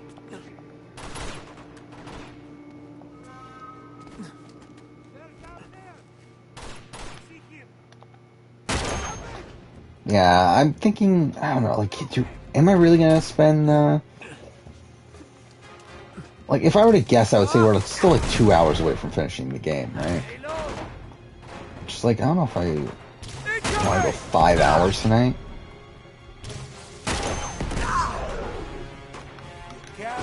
Especially when I'm gonna be recording some videos tomorrow morning, probably. Look out! Fuck. Oh shit! Fuck. Oh, fuck off. Oh, fuck off.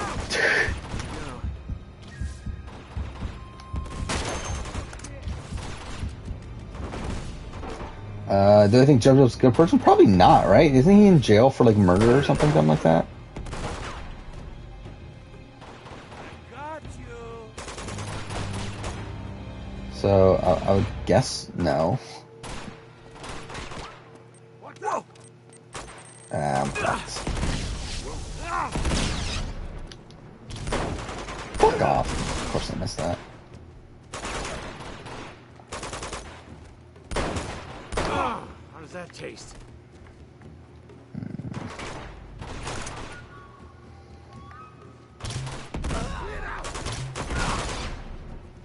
How's that guy not dead? Wow, this is so fucking dumb. Whatever. Manslaughter of 4 children, and that's pretty fucking bad, so.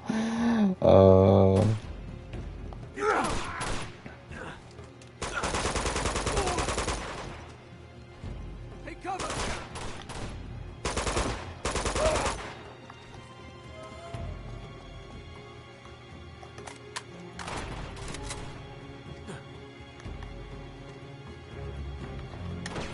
Just lost your first Wordle. Yeah, I still never played Wordle.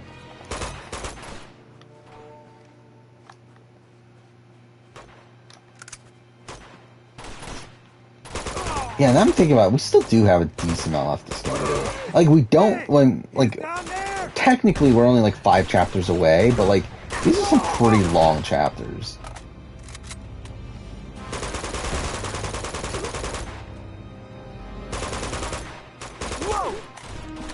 So maybe we'll play until Shambhala. I guess we'll see where we're at about an hour from now. And if we're like close enough to the end, then we'll finish it. But Okay. If we're like just entering Shambhala or something, then I'll probably just wait until next stream, and then like we'll finish this and start 3. Then we're probably not going to finish 3 in the stream after that, but yeah, whatever, we'll figure it out. All right, Jojo's up there scooping in Dan Spilo. I mean, yeah, but I mean, like, Get up there, yeah. kick it down. Oh no. I didn't mean literally. Oh, hang on, back away. Special delivery. That'll work. Good thinking. I think Dan's like kind of probably in different situations because like his was on the show. While like both Scoopin and Jub's like were like off show. Yeah, cute. Alright. There you go. But in terms of like obviously like status outside of the show, then yeah.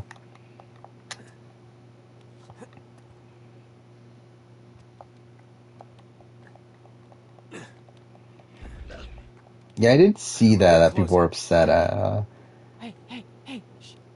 at Wordle or whatever for being too difficult today or something.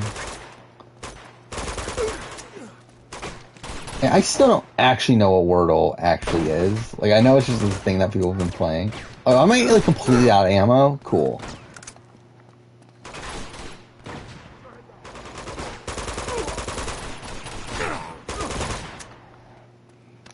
And I'm back to being out of ammo.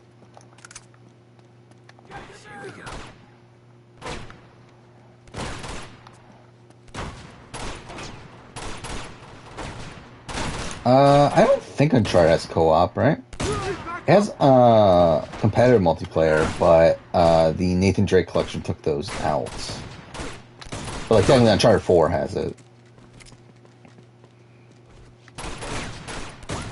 Actually, is there not that I'm gonna play it anyway, but like did they keep multiplayer for Legacy of Thieves? I actually didn't even pay attention to that. But I did see that Legacy of Thieves is 90 fucking gigs big, which is kind of funny. Come on, follow me. Which is technically smaller than Uncharted 4 and Lost Legacy put together, because I counted it up. It's actually 109 gigs for those 2 games.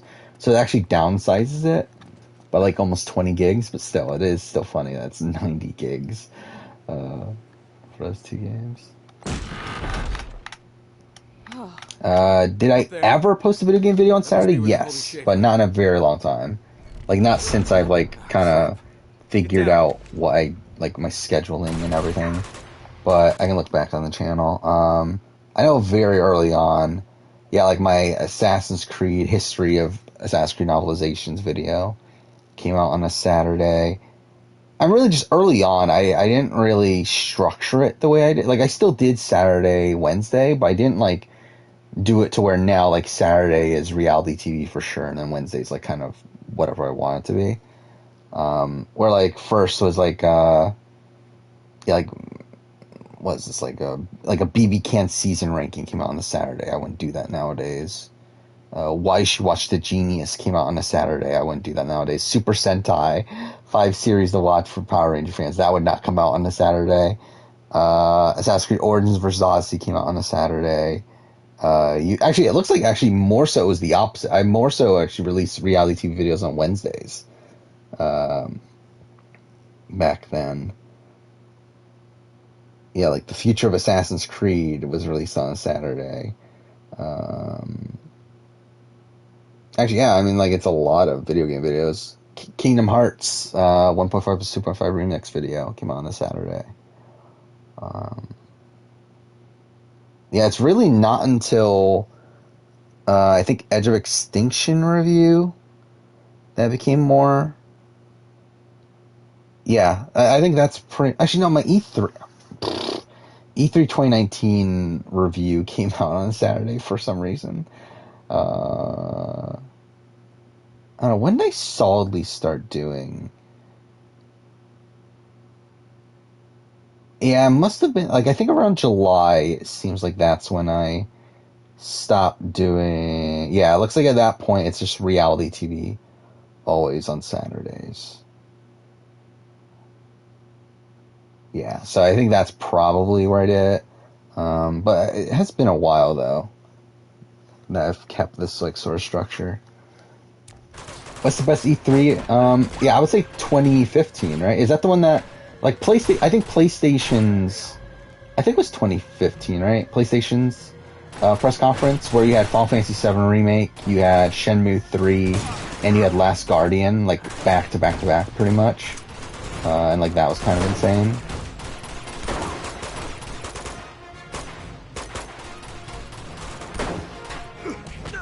Okay.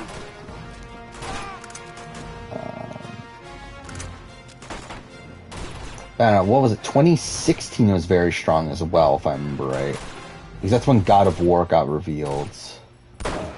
And then, I know there was other stuff too, as I don't fully remember, but yeah, but 2015 PlayStation, though, was pretty insane. I think that's probably the best, like, press conference.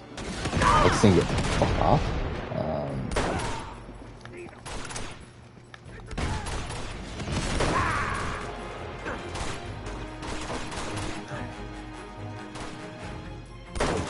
Yeah, I would look it up, but, you know, obviously in the middle of this big fight here.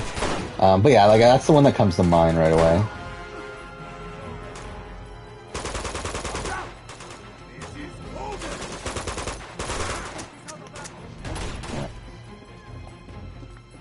Oh shit, I have no ammo.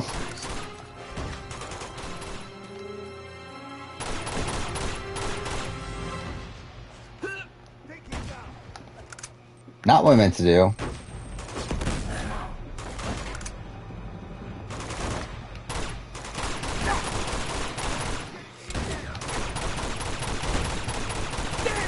Fuck me, how many hits does it take?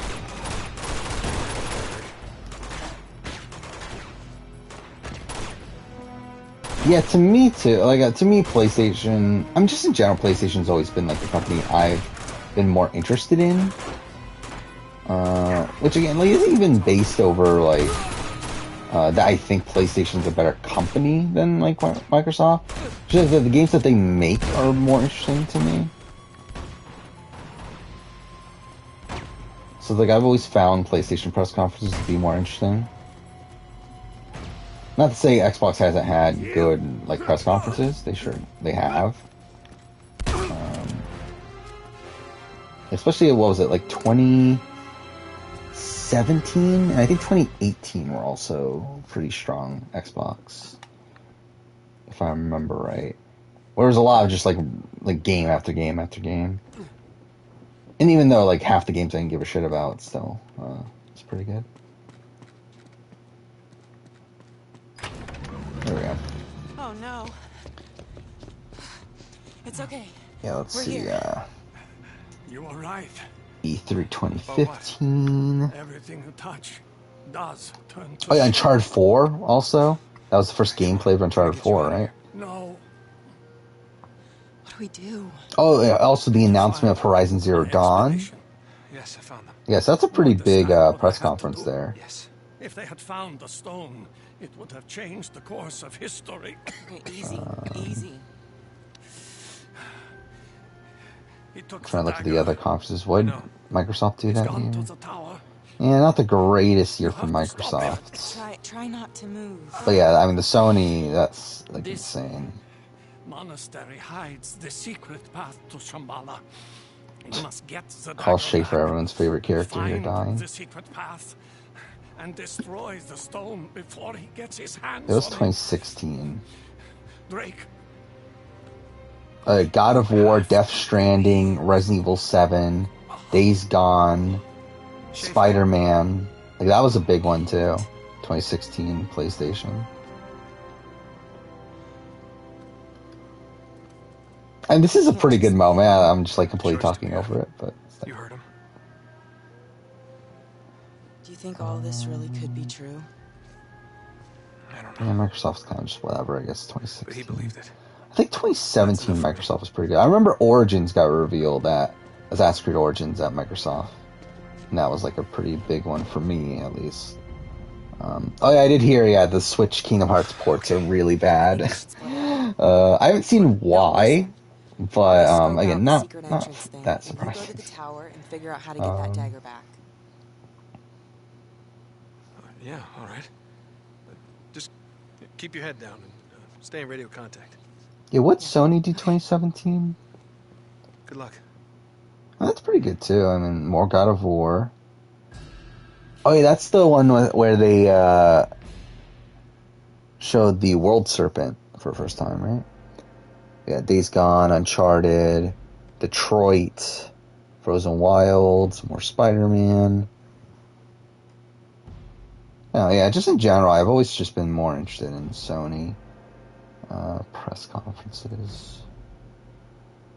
Then 2018 was the weird one, right? Yeah, where they did like the changing of the venues and everything. So it's Death Stranding, Ghost of Tsushima, Spider-Man, Last of Us Part 2. And I think if I remember right, didn't they reveal the Resident Evil 2? Or was that Xbox that year? The Resident Evil 2 remake? Either way. I mean, Last of Us Part 2 was announced at a PlayStation Experience press conference. Which is also, I think that's probably one of the better press conferences to me as well. That wasn't, especially like best non-E3 video game press conference. I think that's for sure. I think it was PlayStation Experience like 2016, was it? Because it was because that's also where Lost Legacy got announced for the first time as well, and that was like a cool reveal. Where you have this like big like cinematic trailer. Well, not cinematic as in it being cinematic, but like cinematic as it felt very cinematic. But like of like Chloe walking through the streets, and it's like it's not like you don't know for sure that's Uncharted at first, and at the end they reveal it's Chloe and that she's teaming up with Nadine, and that's a pretty good trailer.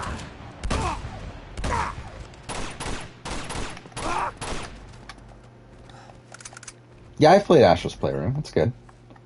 Again, it's not.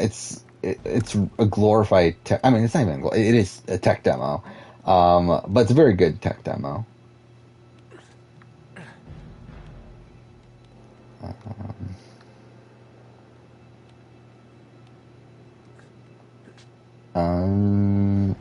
Do I just drop? Okay, I guess I just drop.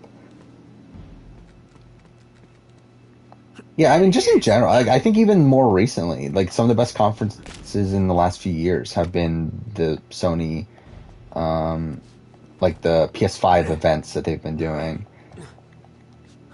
Like even like I think the best one of the last year was the one that they, and even though I didn't like, I don't think it was the greatest one in the world, the one where like they revealed like okay, I guess that's not where I'm going, like Wolverine and was it Spider-Man 2 and like some of this other stuff.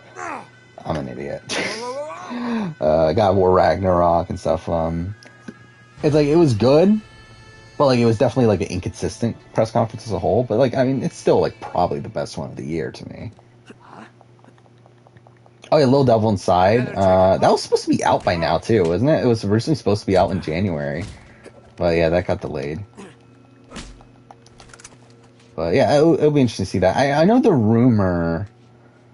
Oh no, it's not Little Devil Inside. It's was the rumor? There's a rumored PlayStation event for next month. That's a game that I don't remember anymore. What was it? Oh, I think it's Hogwarts Legacy. That's what it is. It's Hogwarts Legacy, I think. That they're going to do a state of play for it. Which state of plays are terrible, though. Again, like I feel like that's the thing of PlayStation, though. I think they need to get their state of plays sorted out.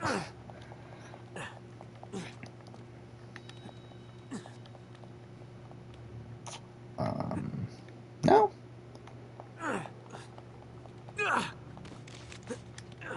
Surprised Astro isn't bigger for PlayStation. Yeah, I mean, to a degree, I guess. I mean, like, the thing is that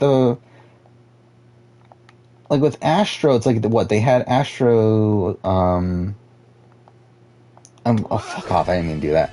They had the, was it VR game, right? And they've had the PS5 one, which is like, that's just like pretty much a tech demo.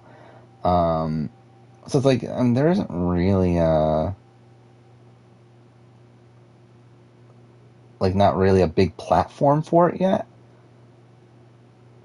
Like, it hasn't had like a full blown like massive game. Where again, like, the VR is like very limited because like not many people have PlayStation VR.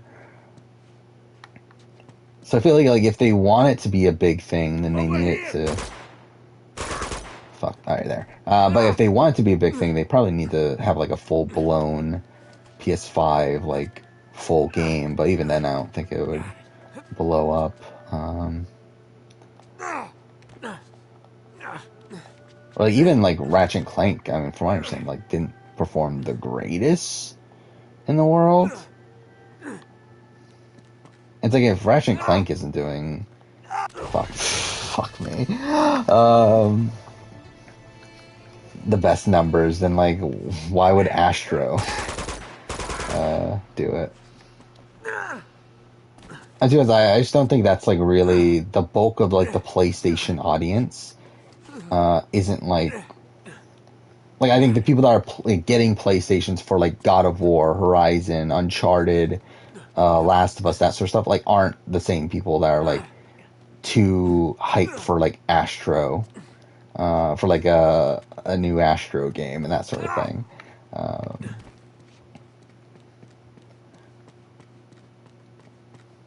the hell are they shooting at? Stand your ground! Yeah, I definitely meant to do that. The hell are they shooting at? Stand your ground! I'm surprised they still haven't done anything with Jack and Daxter though at this point.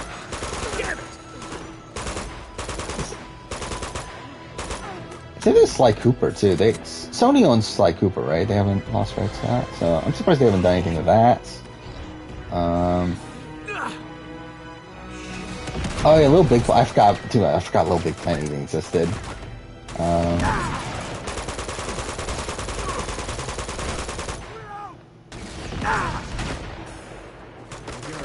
Actually, where are they? Oh, fuck off. I mean, I know they did Sackboy, right? But like, are they doing anything with the Little Big Planet IP anymore? The hell are they shooting at? Stand your ground! Like, did Sackboy do well? I don't think it did, right? At least I know it's not like one of the best-selling PS5 games.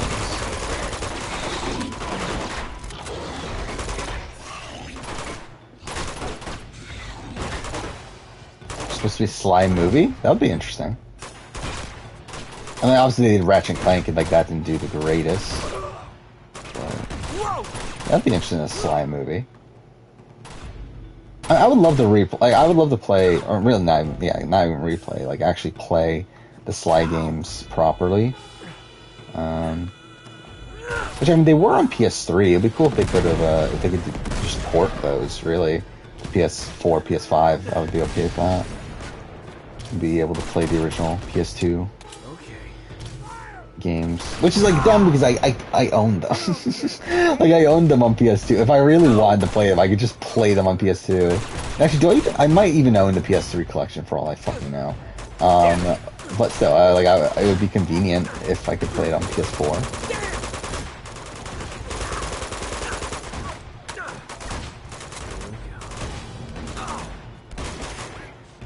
And I feel more worth my time in the sense that if I am able to record footage for it. Just, that's a lot of what it is at this point. Like, I just feel like I'm kind of wasting my time if I'm not at least recording footage of the game that I'm playing. Like, even if I'm not actually going to directly make a video on it right away. Like, oh, fuck off. I just feel like I'm kind of wasting my time if I'm not recording the footage. I think Ashes Playroom was nostalgic. Not really to me. I mean, like, it was cool, like, the Easter eggs they put in it, but like, I don't know, it's just like whatever for the most part. Like, it didn't make me feel nostalgic in any way. I'm not even supposed to shoot them. I'm wasting my time. I'm just gonna restart because that was just a waste of bullets. The hell are they shooting at? Stand your ground!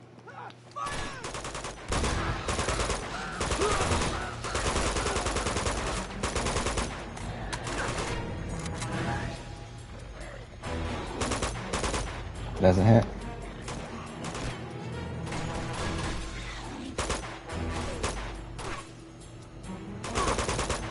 Oh yeah, I forgot. That's something I haven't talked about. That the rumors that Final Fantasy is going to be... Oh, really? I died from that? Okay, fine. But that Final Fantasy is going to be PS4 or PS5 exclusive The hell are they next shooting generation, which is interesting. Which obviously we knew Final Fantasy 16. And you could assume that Final Fantasy 7 Part 2 is going to be at least timed exclusive. But yeah, the reports are that it's going to just straight up be console exclusive. I see you there, Justin.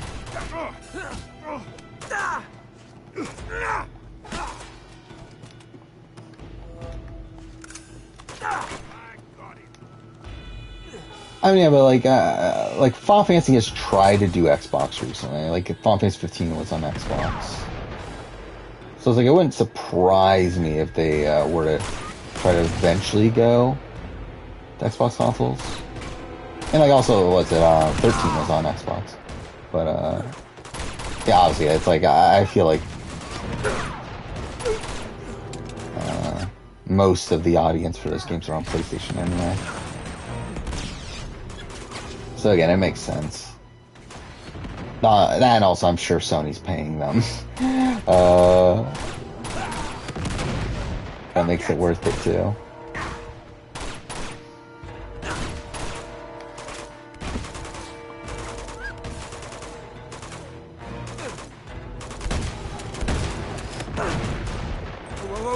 Okay. Wasn't it leaked that Final Fantasy VII Remake was supposed to already be on Game Pass, but Sony stopped it? I don't know, was it? Like, it's like, from what I understand, the Xbox version got canceled just straight up, right? And that the, PC version's like Epic Games exclusive, right? So, like, I don't know if Microsoft was ever getting their hands on 7 Remake.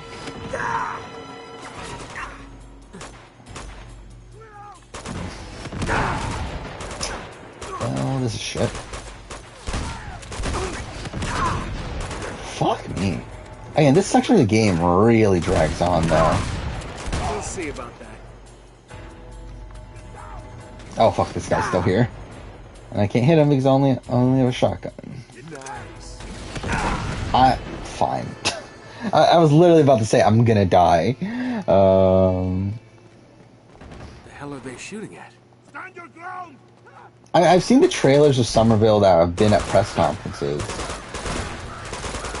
And it looks really good. Kind of like this,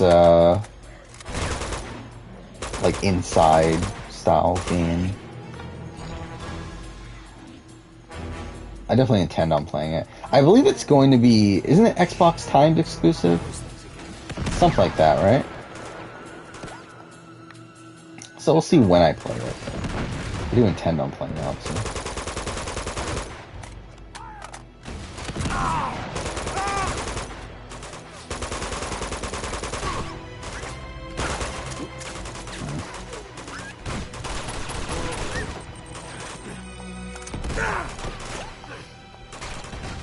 Alright.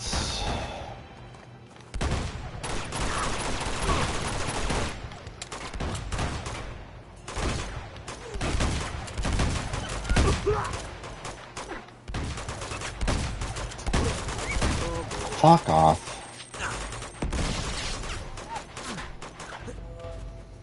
Damn it.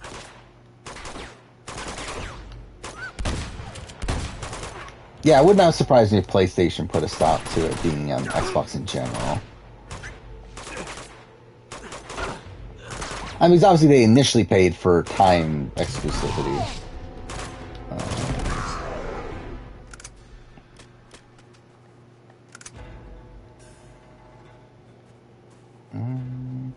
I don't know how many people were like that only had an Xbox that would have been like that interested in. Actually, then again, I do remember actually I did talk to my old boss at the time that that 7 remake came out, and he actually got he actually got a PlayStation to play 7 remake. So that was something. Actually, 7 remake's almost 2 years old now, isn't it? That's kind of insane, right? That's already been almost 2 years. I really like 2020, 2021 just like blend together to me. I feel like COVID obviously like has a major impact on that, but like I sometimes forget 2020 was like also like a year with COVID and everything. Yeah, it came out. Oh, I forgot about that. Yeah, that's crazy too. That came out like at the beginning of the pandemic.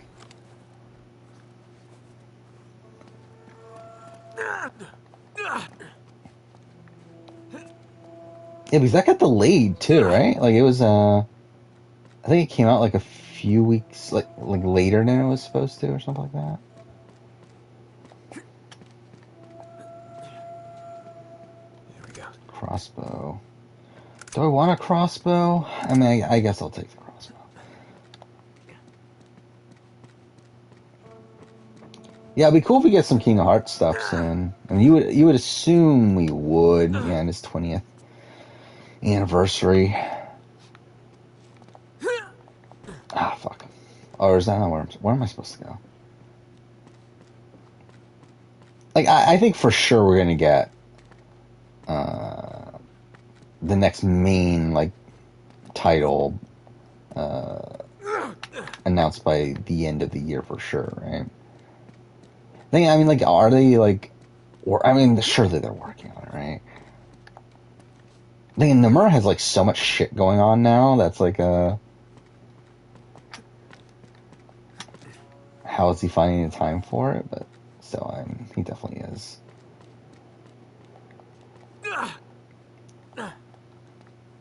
Where am I going?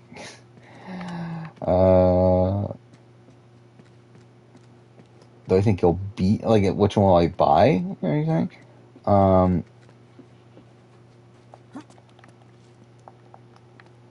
Is it this?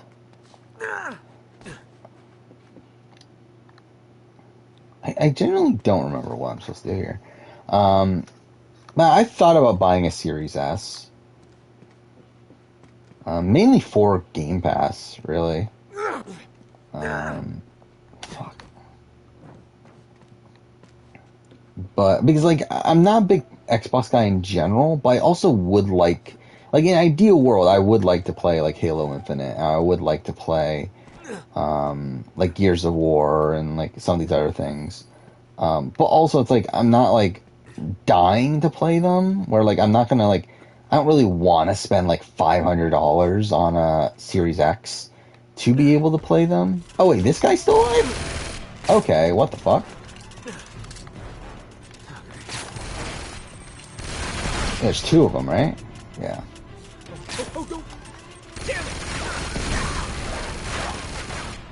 So it's like I'm interested in a Series S because obviously it's cheaper and still allows me to play those games. But I'm also like, I'm still not like dying to play them though. Best Kingdom Hearts World. I'm trying to remember them. It's been a while since I played Kingdom Hearts at this point. I actually don't even remember. When was the last time I even played a Kingdom Hearts game? Like, I think it was when I played Kingdom Hearts 3. Which that was 2 years ago, right? Over 2 years ago? Around 2 years ago? Here we go.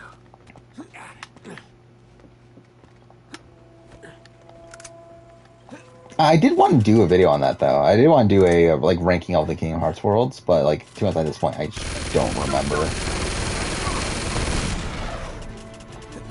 I am gonna die.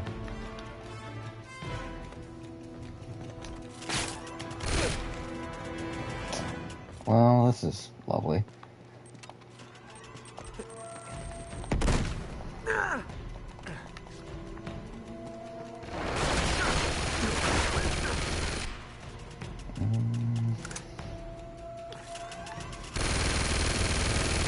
I feel like Tangled from KH3 was pretty...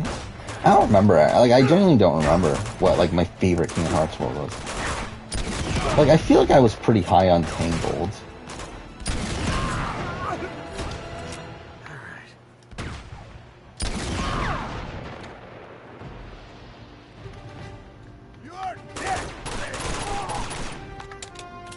Wow. Series S is fine for, yeah, I hear Series S is, like, good if you want to just, like, play it for Game Pass.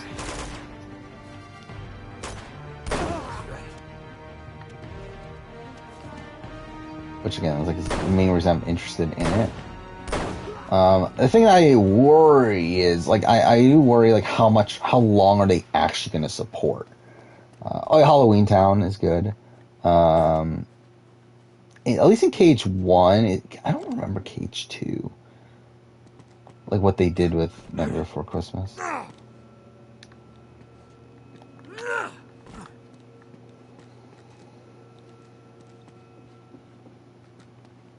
I remember I hated Frozen. I remember that was the thing. I remember Big Hero 6 went on for a bit too long, if I remember right. And I got annoyed by that. But yeah, I really, I genuinely don't remember that well. Which is funny because I actually rewatched my Kingdom Hearts videos not too long ago.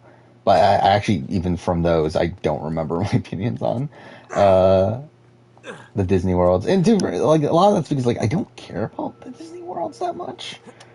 Like, to me, my least favorite part of the Kingdom Hearts games are the Disney worlds. Like, the things that I like about Kingdom Hearts are, like, the non-Disney elements of it. Which is funny because, like, obviously that's, like, kind of the main appeal of Kingdom Hearts over, like, other series. But, again, like, I just never really liked the Disney stuff. Oh, okay, cool. No? Okay, I thought I could do that.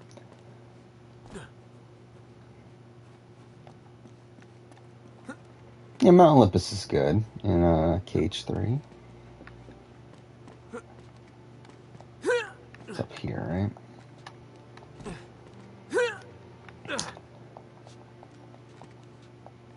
Yeah, Pirates of the Caribbean's pretty good too. In KH3 at least. KH2 is like kind of right? If I remember right. That looks ridiculous. Yeah, I like looking at the time. We're definitely not finishing Uncharted 2 tonight. See, I think I think we might try to get to Shambhala, and then probably end for tonight, and then try to finish this like at the beginning of next stream, and then we'll start 3, and then I really wanted to finish 3 in 2 streams. But I don't know if that's gonna be that likely at this point, but whatever. Where am I going?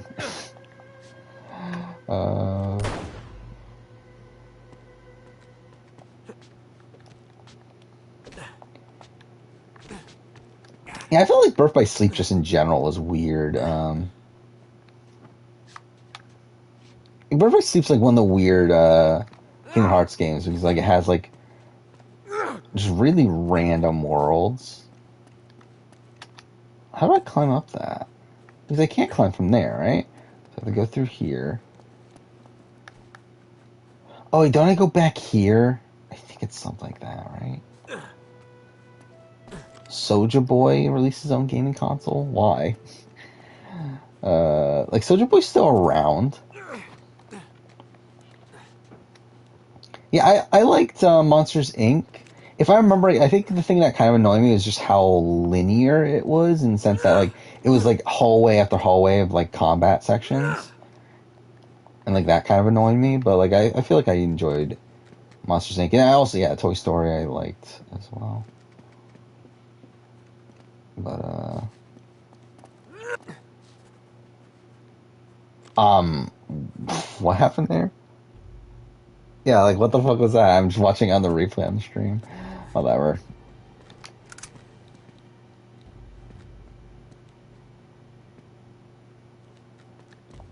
I kind of like the mall aspect of it. There's something strange going on over here. There's some sort of animals. Yeah.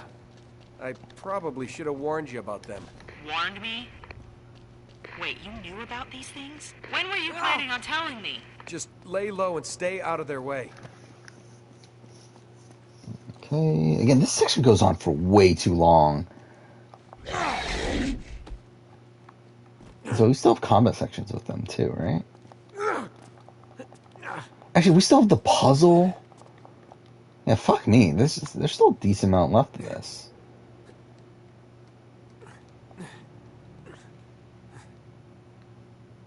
They need reinforcements. Send backup. Quiet, Nate. Quiet. Oh God, they're all dead.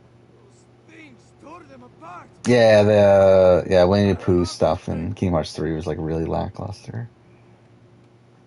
I'm too fair. It's always been like side stuff, but yeah, like if I'm actually, what was it in Kingdom Hearts 3? Like I remember it was like really dumb, but I don't remember exactly what it was.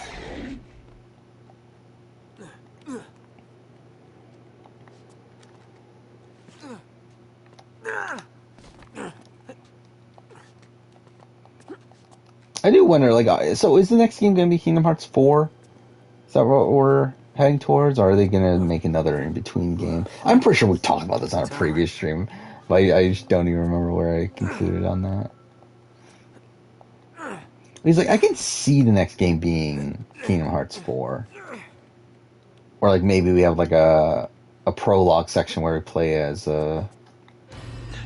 Riku saving Sora, and then the rest of the game's as Sora. But I could also see them making like a full-blown Riku game, side game or whatever, until or to hold you over until like Kingdom Hearts 4. And we still need to do the Aqua Vent, like the Birth by Sleep Trio game. Look, Zoran, we know. So there's definitely a lot I have not I need come to do this there. far. My horror guy, I'm like not like We know the answer as much is as I somewhere used to in this be. room. We just have to find it. Meanwhile, I'm really, in remains general, just not a big one movie step guy behind as you. much as I used to be. And even then, like, I wasn't, like, exclusively into horror, but I watched horror The wrong man films. for the job. Want a Xi'an game? I mean, that'd be interesting. I really, in general, like, I wouldn't be opposed to them having, like, I'll try to kind of have this, like MCU approach here. to See what you games. can work out. Of, like, them having, like, these individual, like an Aqua game, a Xi'an game, a Roxas game, like that sort of thing. I think that could be interesting. Obviously, it's much harder to do that in video game form. And to be fair, Kingdom Hearts in general, like, Kingdom Hearts is technically that. I mean, like, Kingdom Hearts 3 is essentially, like, the Avengers of all the previous Kingdom Hearts games, where it's, like, all those, like, you have the mainline games, you have Birth by Sleep, you have, like, 358, and all these things, like, coming together to Kingdom Hearts 3. Just do one thing for me. Take that son of a bitch down.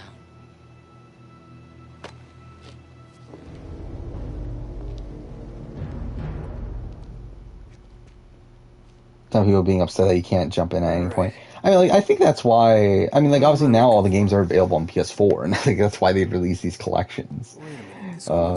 Is so people can play, like, can jump in from this like current generation. But I do feel like, again, like, I mean, like, I do think that is like kind of a complaint, but also it's like one that I've never cared about, like, because I'm someone that, like, if I'm getting into a series, I like to start from the beginning.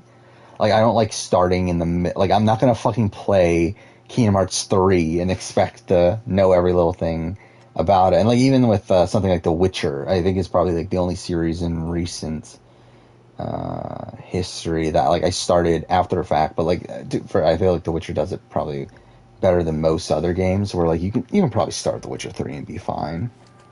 But like, I'm not gonna like complain about like playing Kingdom Hearts 3 and like say, oh, it doesn't explain Kingdom Hearts 1 and 2, or really a lot more of that.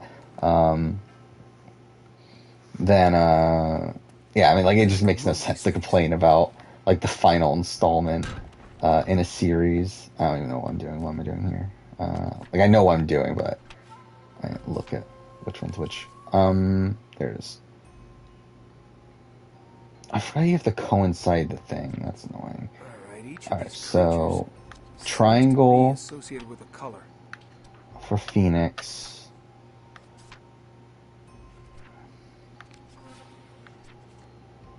Okay.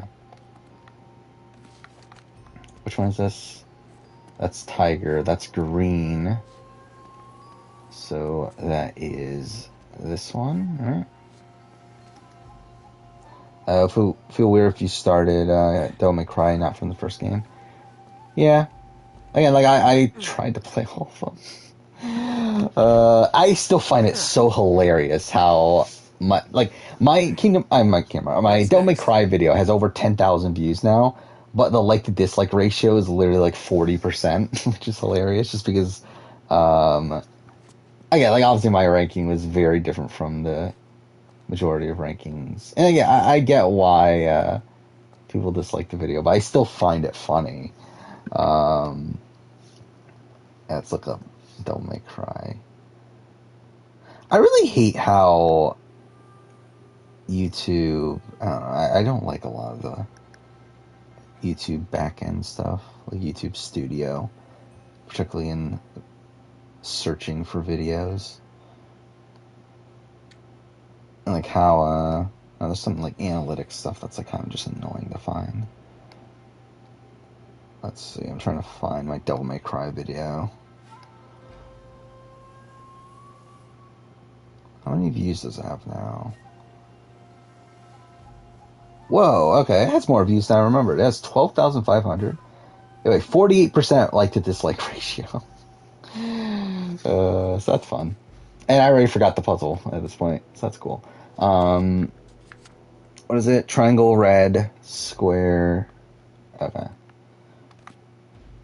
Okay, so that is circle, right? No. There we go. Have I ever wanted to go to Australia? Wanted to go? Yes. Like, ever, like, go beyond, like, traveling for, like, a few days? Probably not. And to be honest, like, at this point, like, I'm not that interested. Like, I don't feel like fucking taking the time to go to Australia, especially over a lot of other places. So this one is here.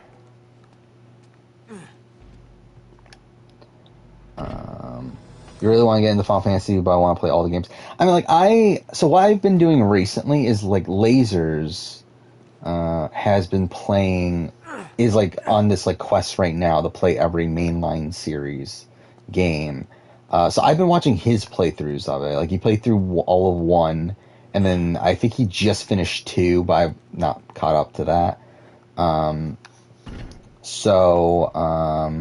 right. That should do it. Yeah, I'm watching his playthroughs, which have been interesting. Okay, but yeah, like, I don't know when the fuck I'm gonna get the time to play them for myself. I mean, especially if we're getting, like, beyond the mainline series and, like, getting the side games and stuff. Like, never fucking finding time for that. Okay, so I always hate this part of it because, like, it's just a pain to remember these symbols. Okay, so I need 3 lines.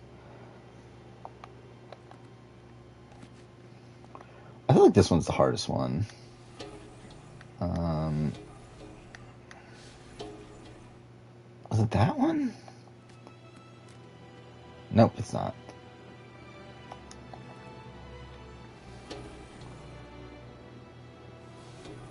It is. Wait, it has to be that one then, right?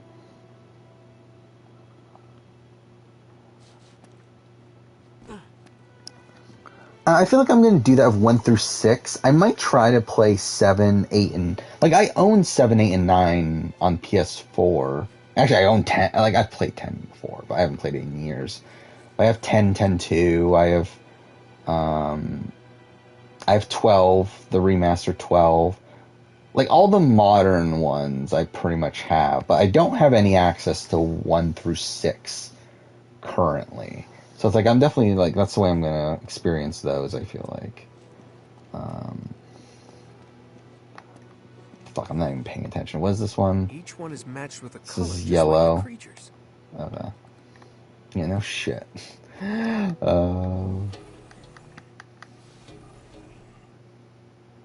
Fuck, I don't remember anymore. God damn it. I think it's that one. It's not. It's close though. Actually, it might be that one. Yeah, because I didn't see the gap until... Yeah, I think it was that one then.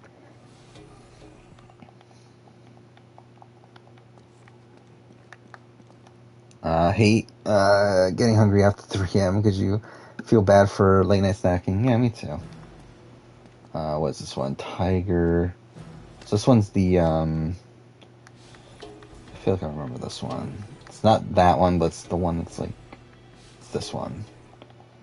And then... Hopefully we got the others right. Which means I don't have to actually look for the other ones. Yeah, there we go. I did it. Does it snow where I live? No, it doesn't actually. It is cold right now, though. And probably not as cold as it is in places that do snow.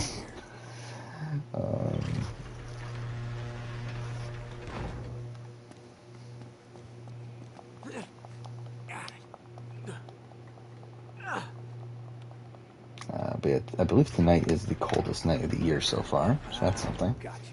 Elena, can you hear me? Yeah. I think I just found the secret entrance. Really? Yeah. You see the base of the cliff with all the statues? Uh-huh. Meet me there. You got it. I'm on my way. Climb? Thank you.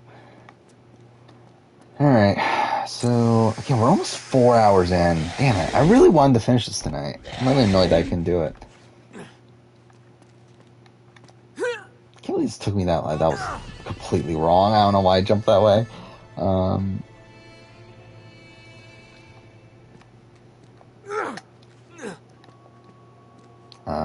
Trails from Zero is getting ported. Which one is that? I feel like there's so many Trails games that I just don't know.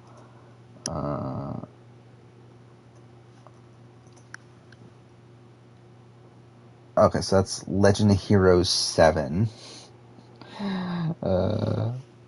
Again, there's just like way too many Legend of Heroes games, I feel like. Yeah, so Trails of Zero is from 2010.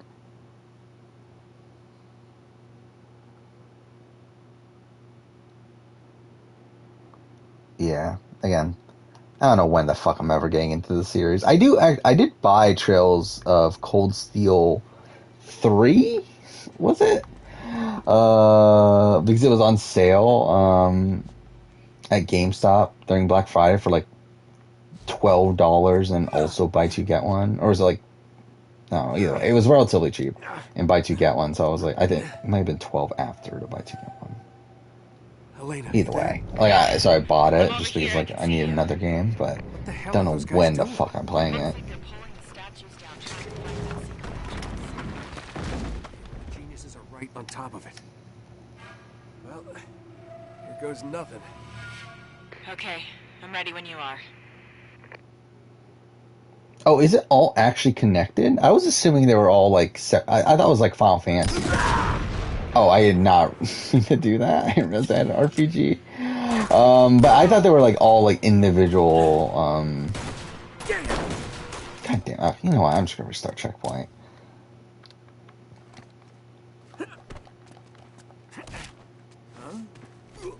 He's here.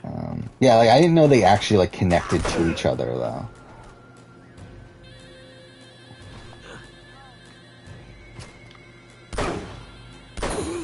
Ooh, that was perfect.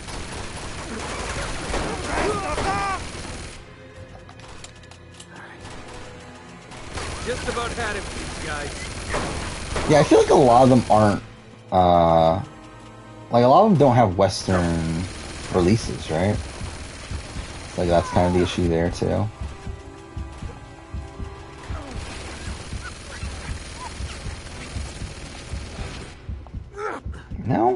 I can't find that for some reason.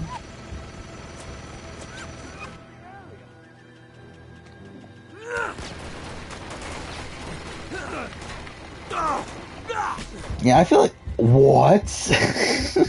What the fuck happened there? Oh... Yeah, I feel like that might just be a series that I'm just gonna have to let go. I just feel like it's just, there's so much there.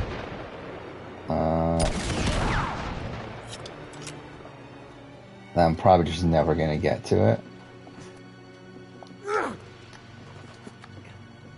Making it. I think I did see that, right? I think it announced like one of the events, right? The Texas Chainsaw Massacre. Which I'll be honest, I'm not that interested in it. Like even the Friday the 13th game, I never bought, despite it going on sale like a billion times.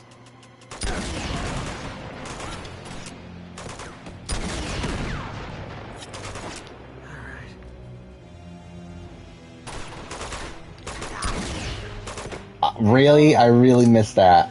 Oh, whatever.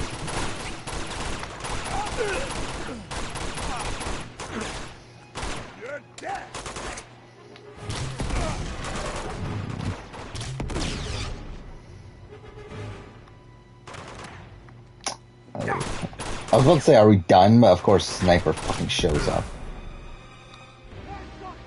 I don't think so. Oh, that's just kind of annoying. It's like characters from, like Zero and Sky show up in Cold Steel. Right. But, like, I feel like Cold Steel is like the most like accessible one now, right? Because I know all those are on like modern consoles, but like so like, but like to get the full context behind those games, you need to play the other ones. Like that's kind of annoying.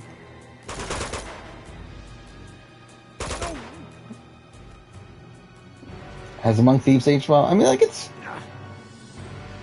Like I'll be honest, like before replaying it now, I think I would have said that like Among Thieves, like I would debate Among Thieves being my favorite in the series. I think at this point I'm pretty solidified, and probably 4 is still the better overall game. What am I doing?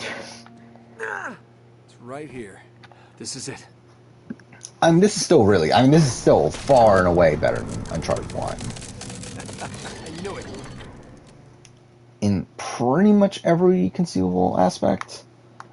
I mean, like, obviously the focus of 1 is a bit tighter. Like, obviously it's like, it's a much smaller scaled game, and that helps it there. But, like, I still think this is pretty much better in every way. Yeah, like, I would like to play Cold Steel, this Cold Steel series.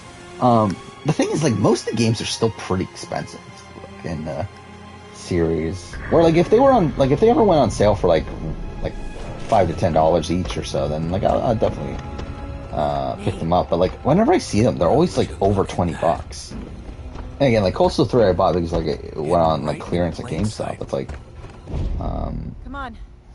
I never see the other ones go on sale. I think there might be a quick way down over here. Oh, I'm an idiot. Okay, well for some reason it let me go through anyway. But I pushed the wrong button there. At least it's keeping them busy. Oh, really? Like, people have compared it in that, to that scale? You see that? Stay back. Nate! Oh, I guess I'm not supposed to go there. I feel like that's what a lot of this playthrough's been, is me, like, thinking I can go somewhere, me jumping there and realizing, nope, I actually die.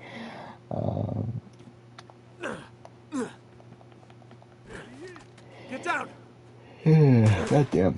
Alright. Okay, we'll get to,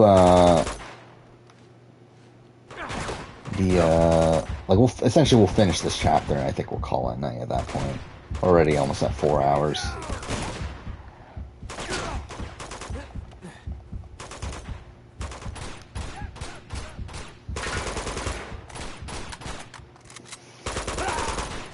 Okay.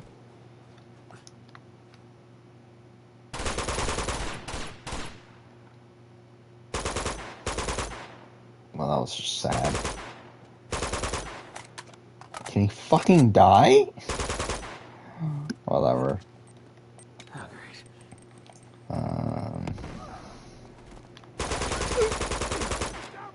They're rappelling down that wall! Oh, you can't kill them when they're doing that? That's kind of bullshit.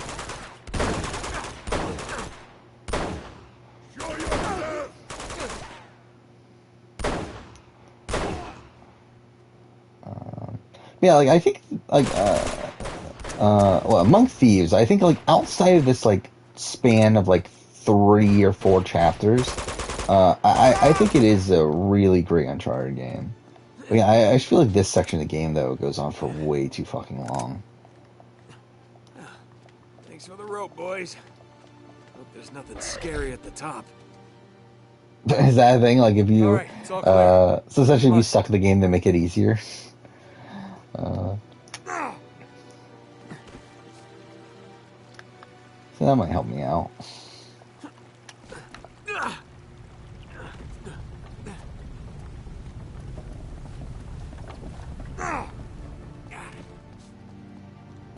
We're getting close, I know it. There's some doors up here. Yeah, I Need do your plan help. on, so, Okay. yeah, I do plan on continuing on Scarlet Nexus, obviously. That should be fun. It's actually, like, again, I knew nothing about Scarlet Nexus coming into it. Definitely has an interesting combat system.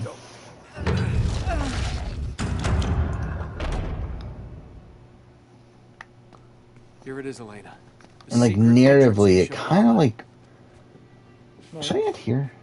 Yeah, Don't see it. neither do I. We'll If I have continue to on, I guess. climb another But, like, wall- narratively, like, even though, like, Keep looking around. obviously very different There has to be a clue stories so somewhere. far, yeah, like, the vibe of its narrative kind of reminds me of Has to be. 13 Sentinels. We're missing something. To a degree. So, yeah, I'm interested in seeing where it goes.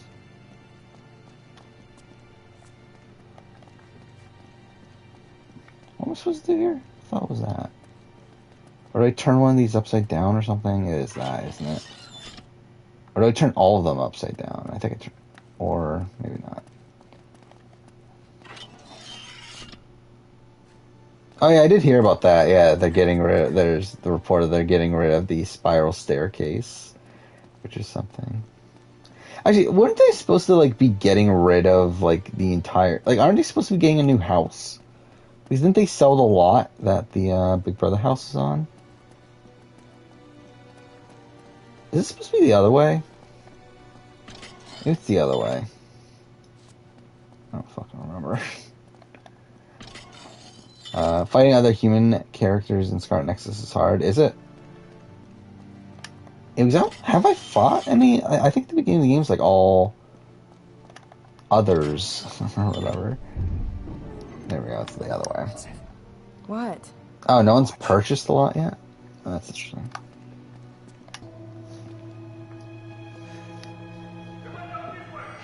Son of a bitch.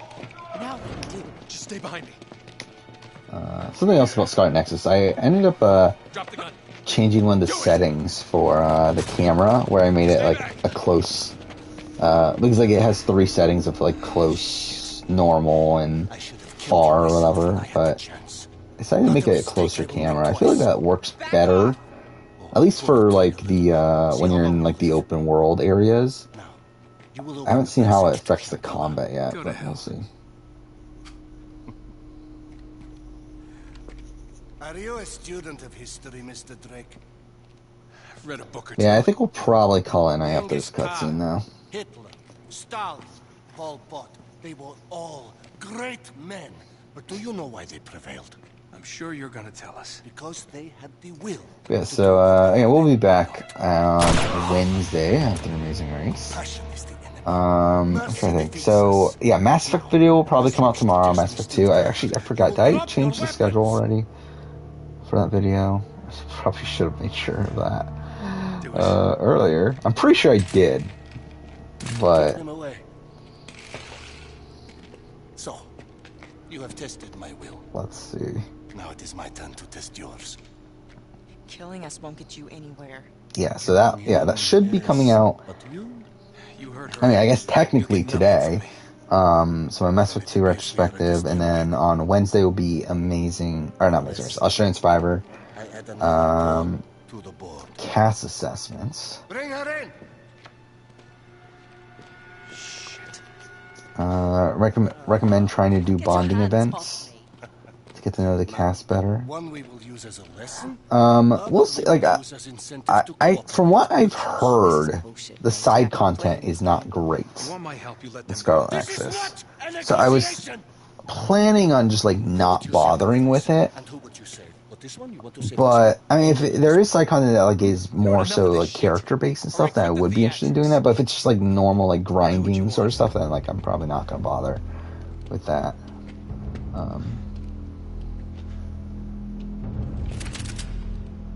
Calm down.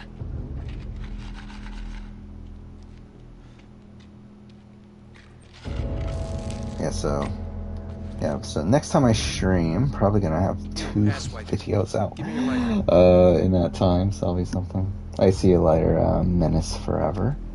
Yeah, I'm probably gonna call in a second.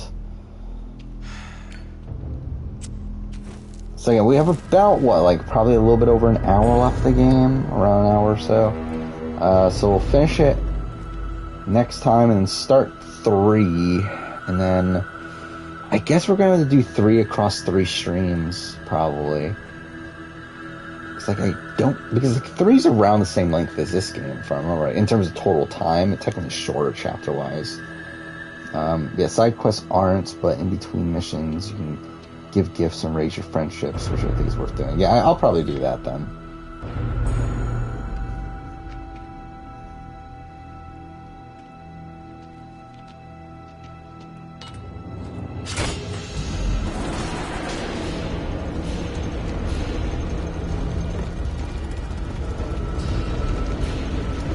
So let's see, so when will we finish this? I guess we'll finish this a week from Wednesday. So means that, I guess we'll start Legacy of Thieves, about a week after it comes out, which I guess that's fine. It doesn't really matter that much anyway. How should I know? Find a way across and fix it! And take him with you. Maybe this time it will get done right. Oh, and Mr. Drake. Don't try anything clever.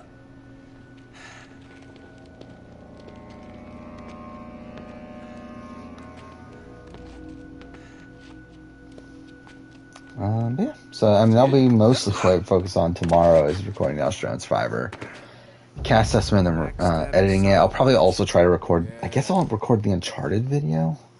Which was why not? Even though, again, it's not coming out for another 10 months.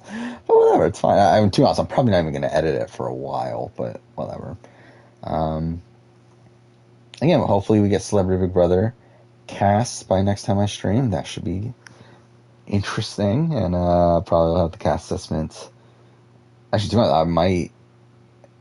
Actually, no. No matter what, I won't be able to record it until Thursday anyway. But either way, we'll see. Anyway, so thank you everyone still here. Stay tuned for Australian Survivor cast assessment on Wednesday, and see you guys after Amazing Race. But for now, thanks for watching.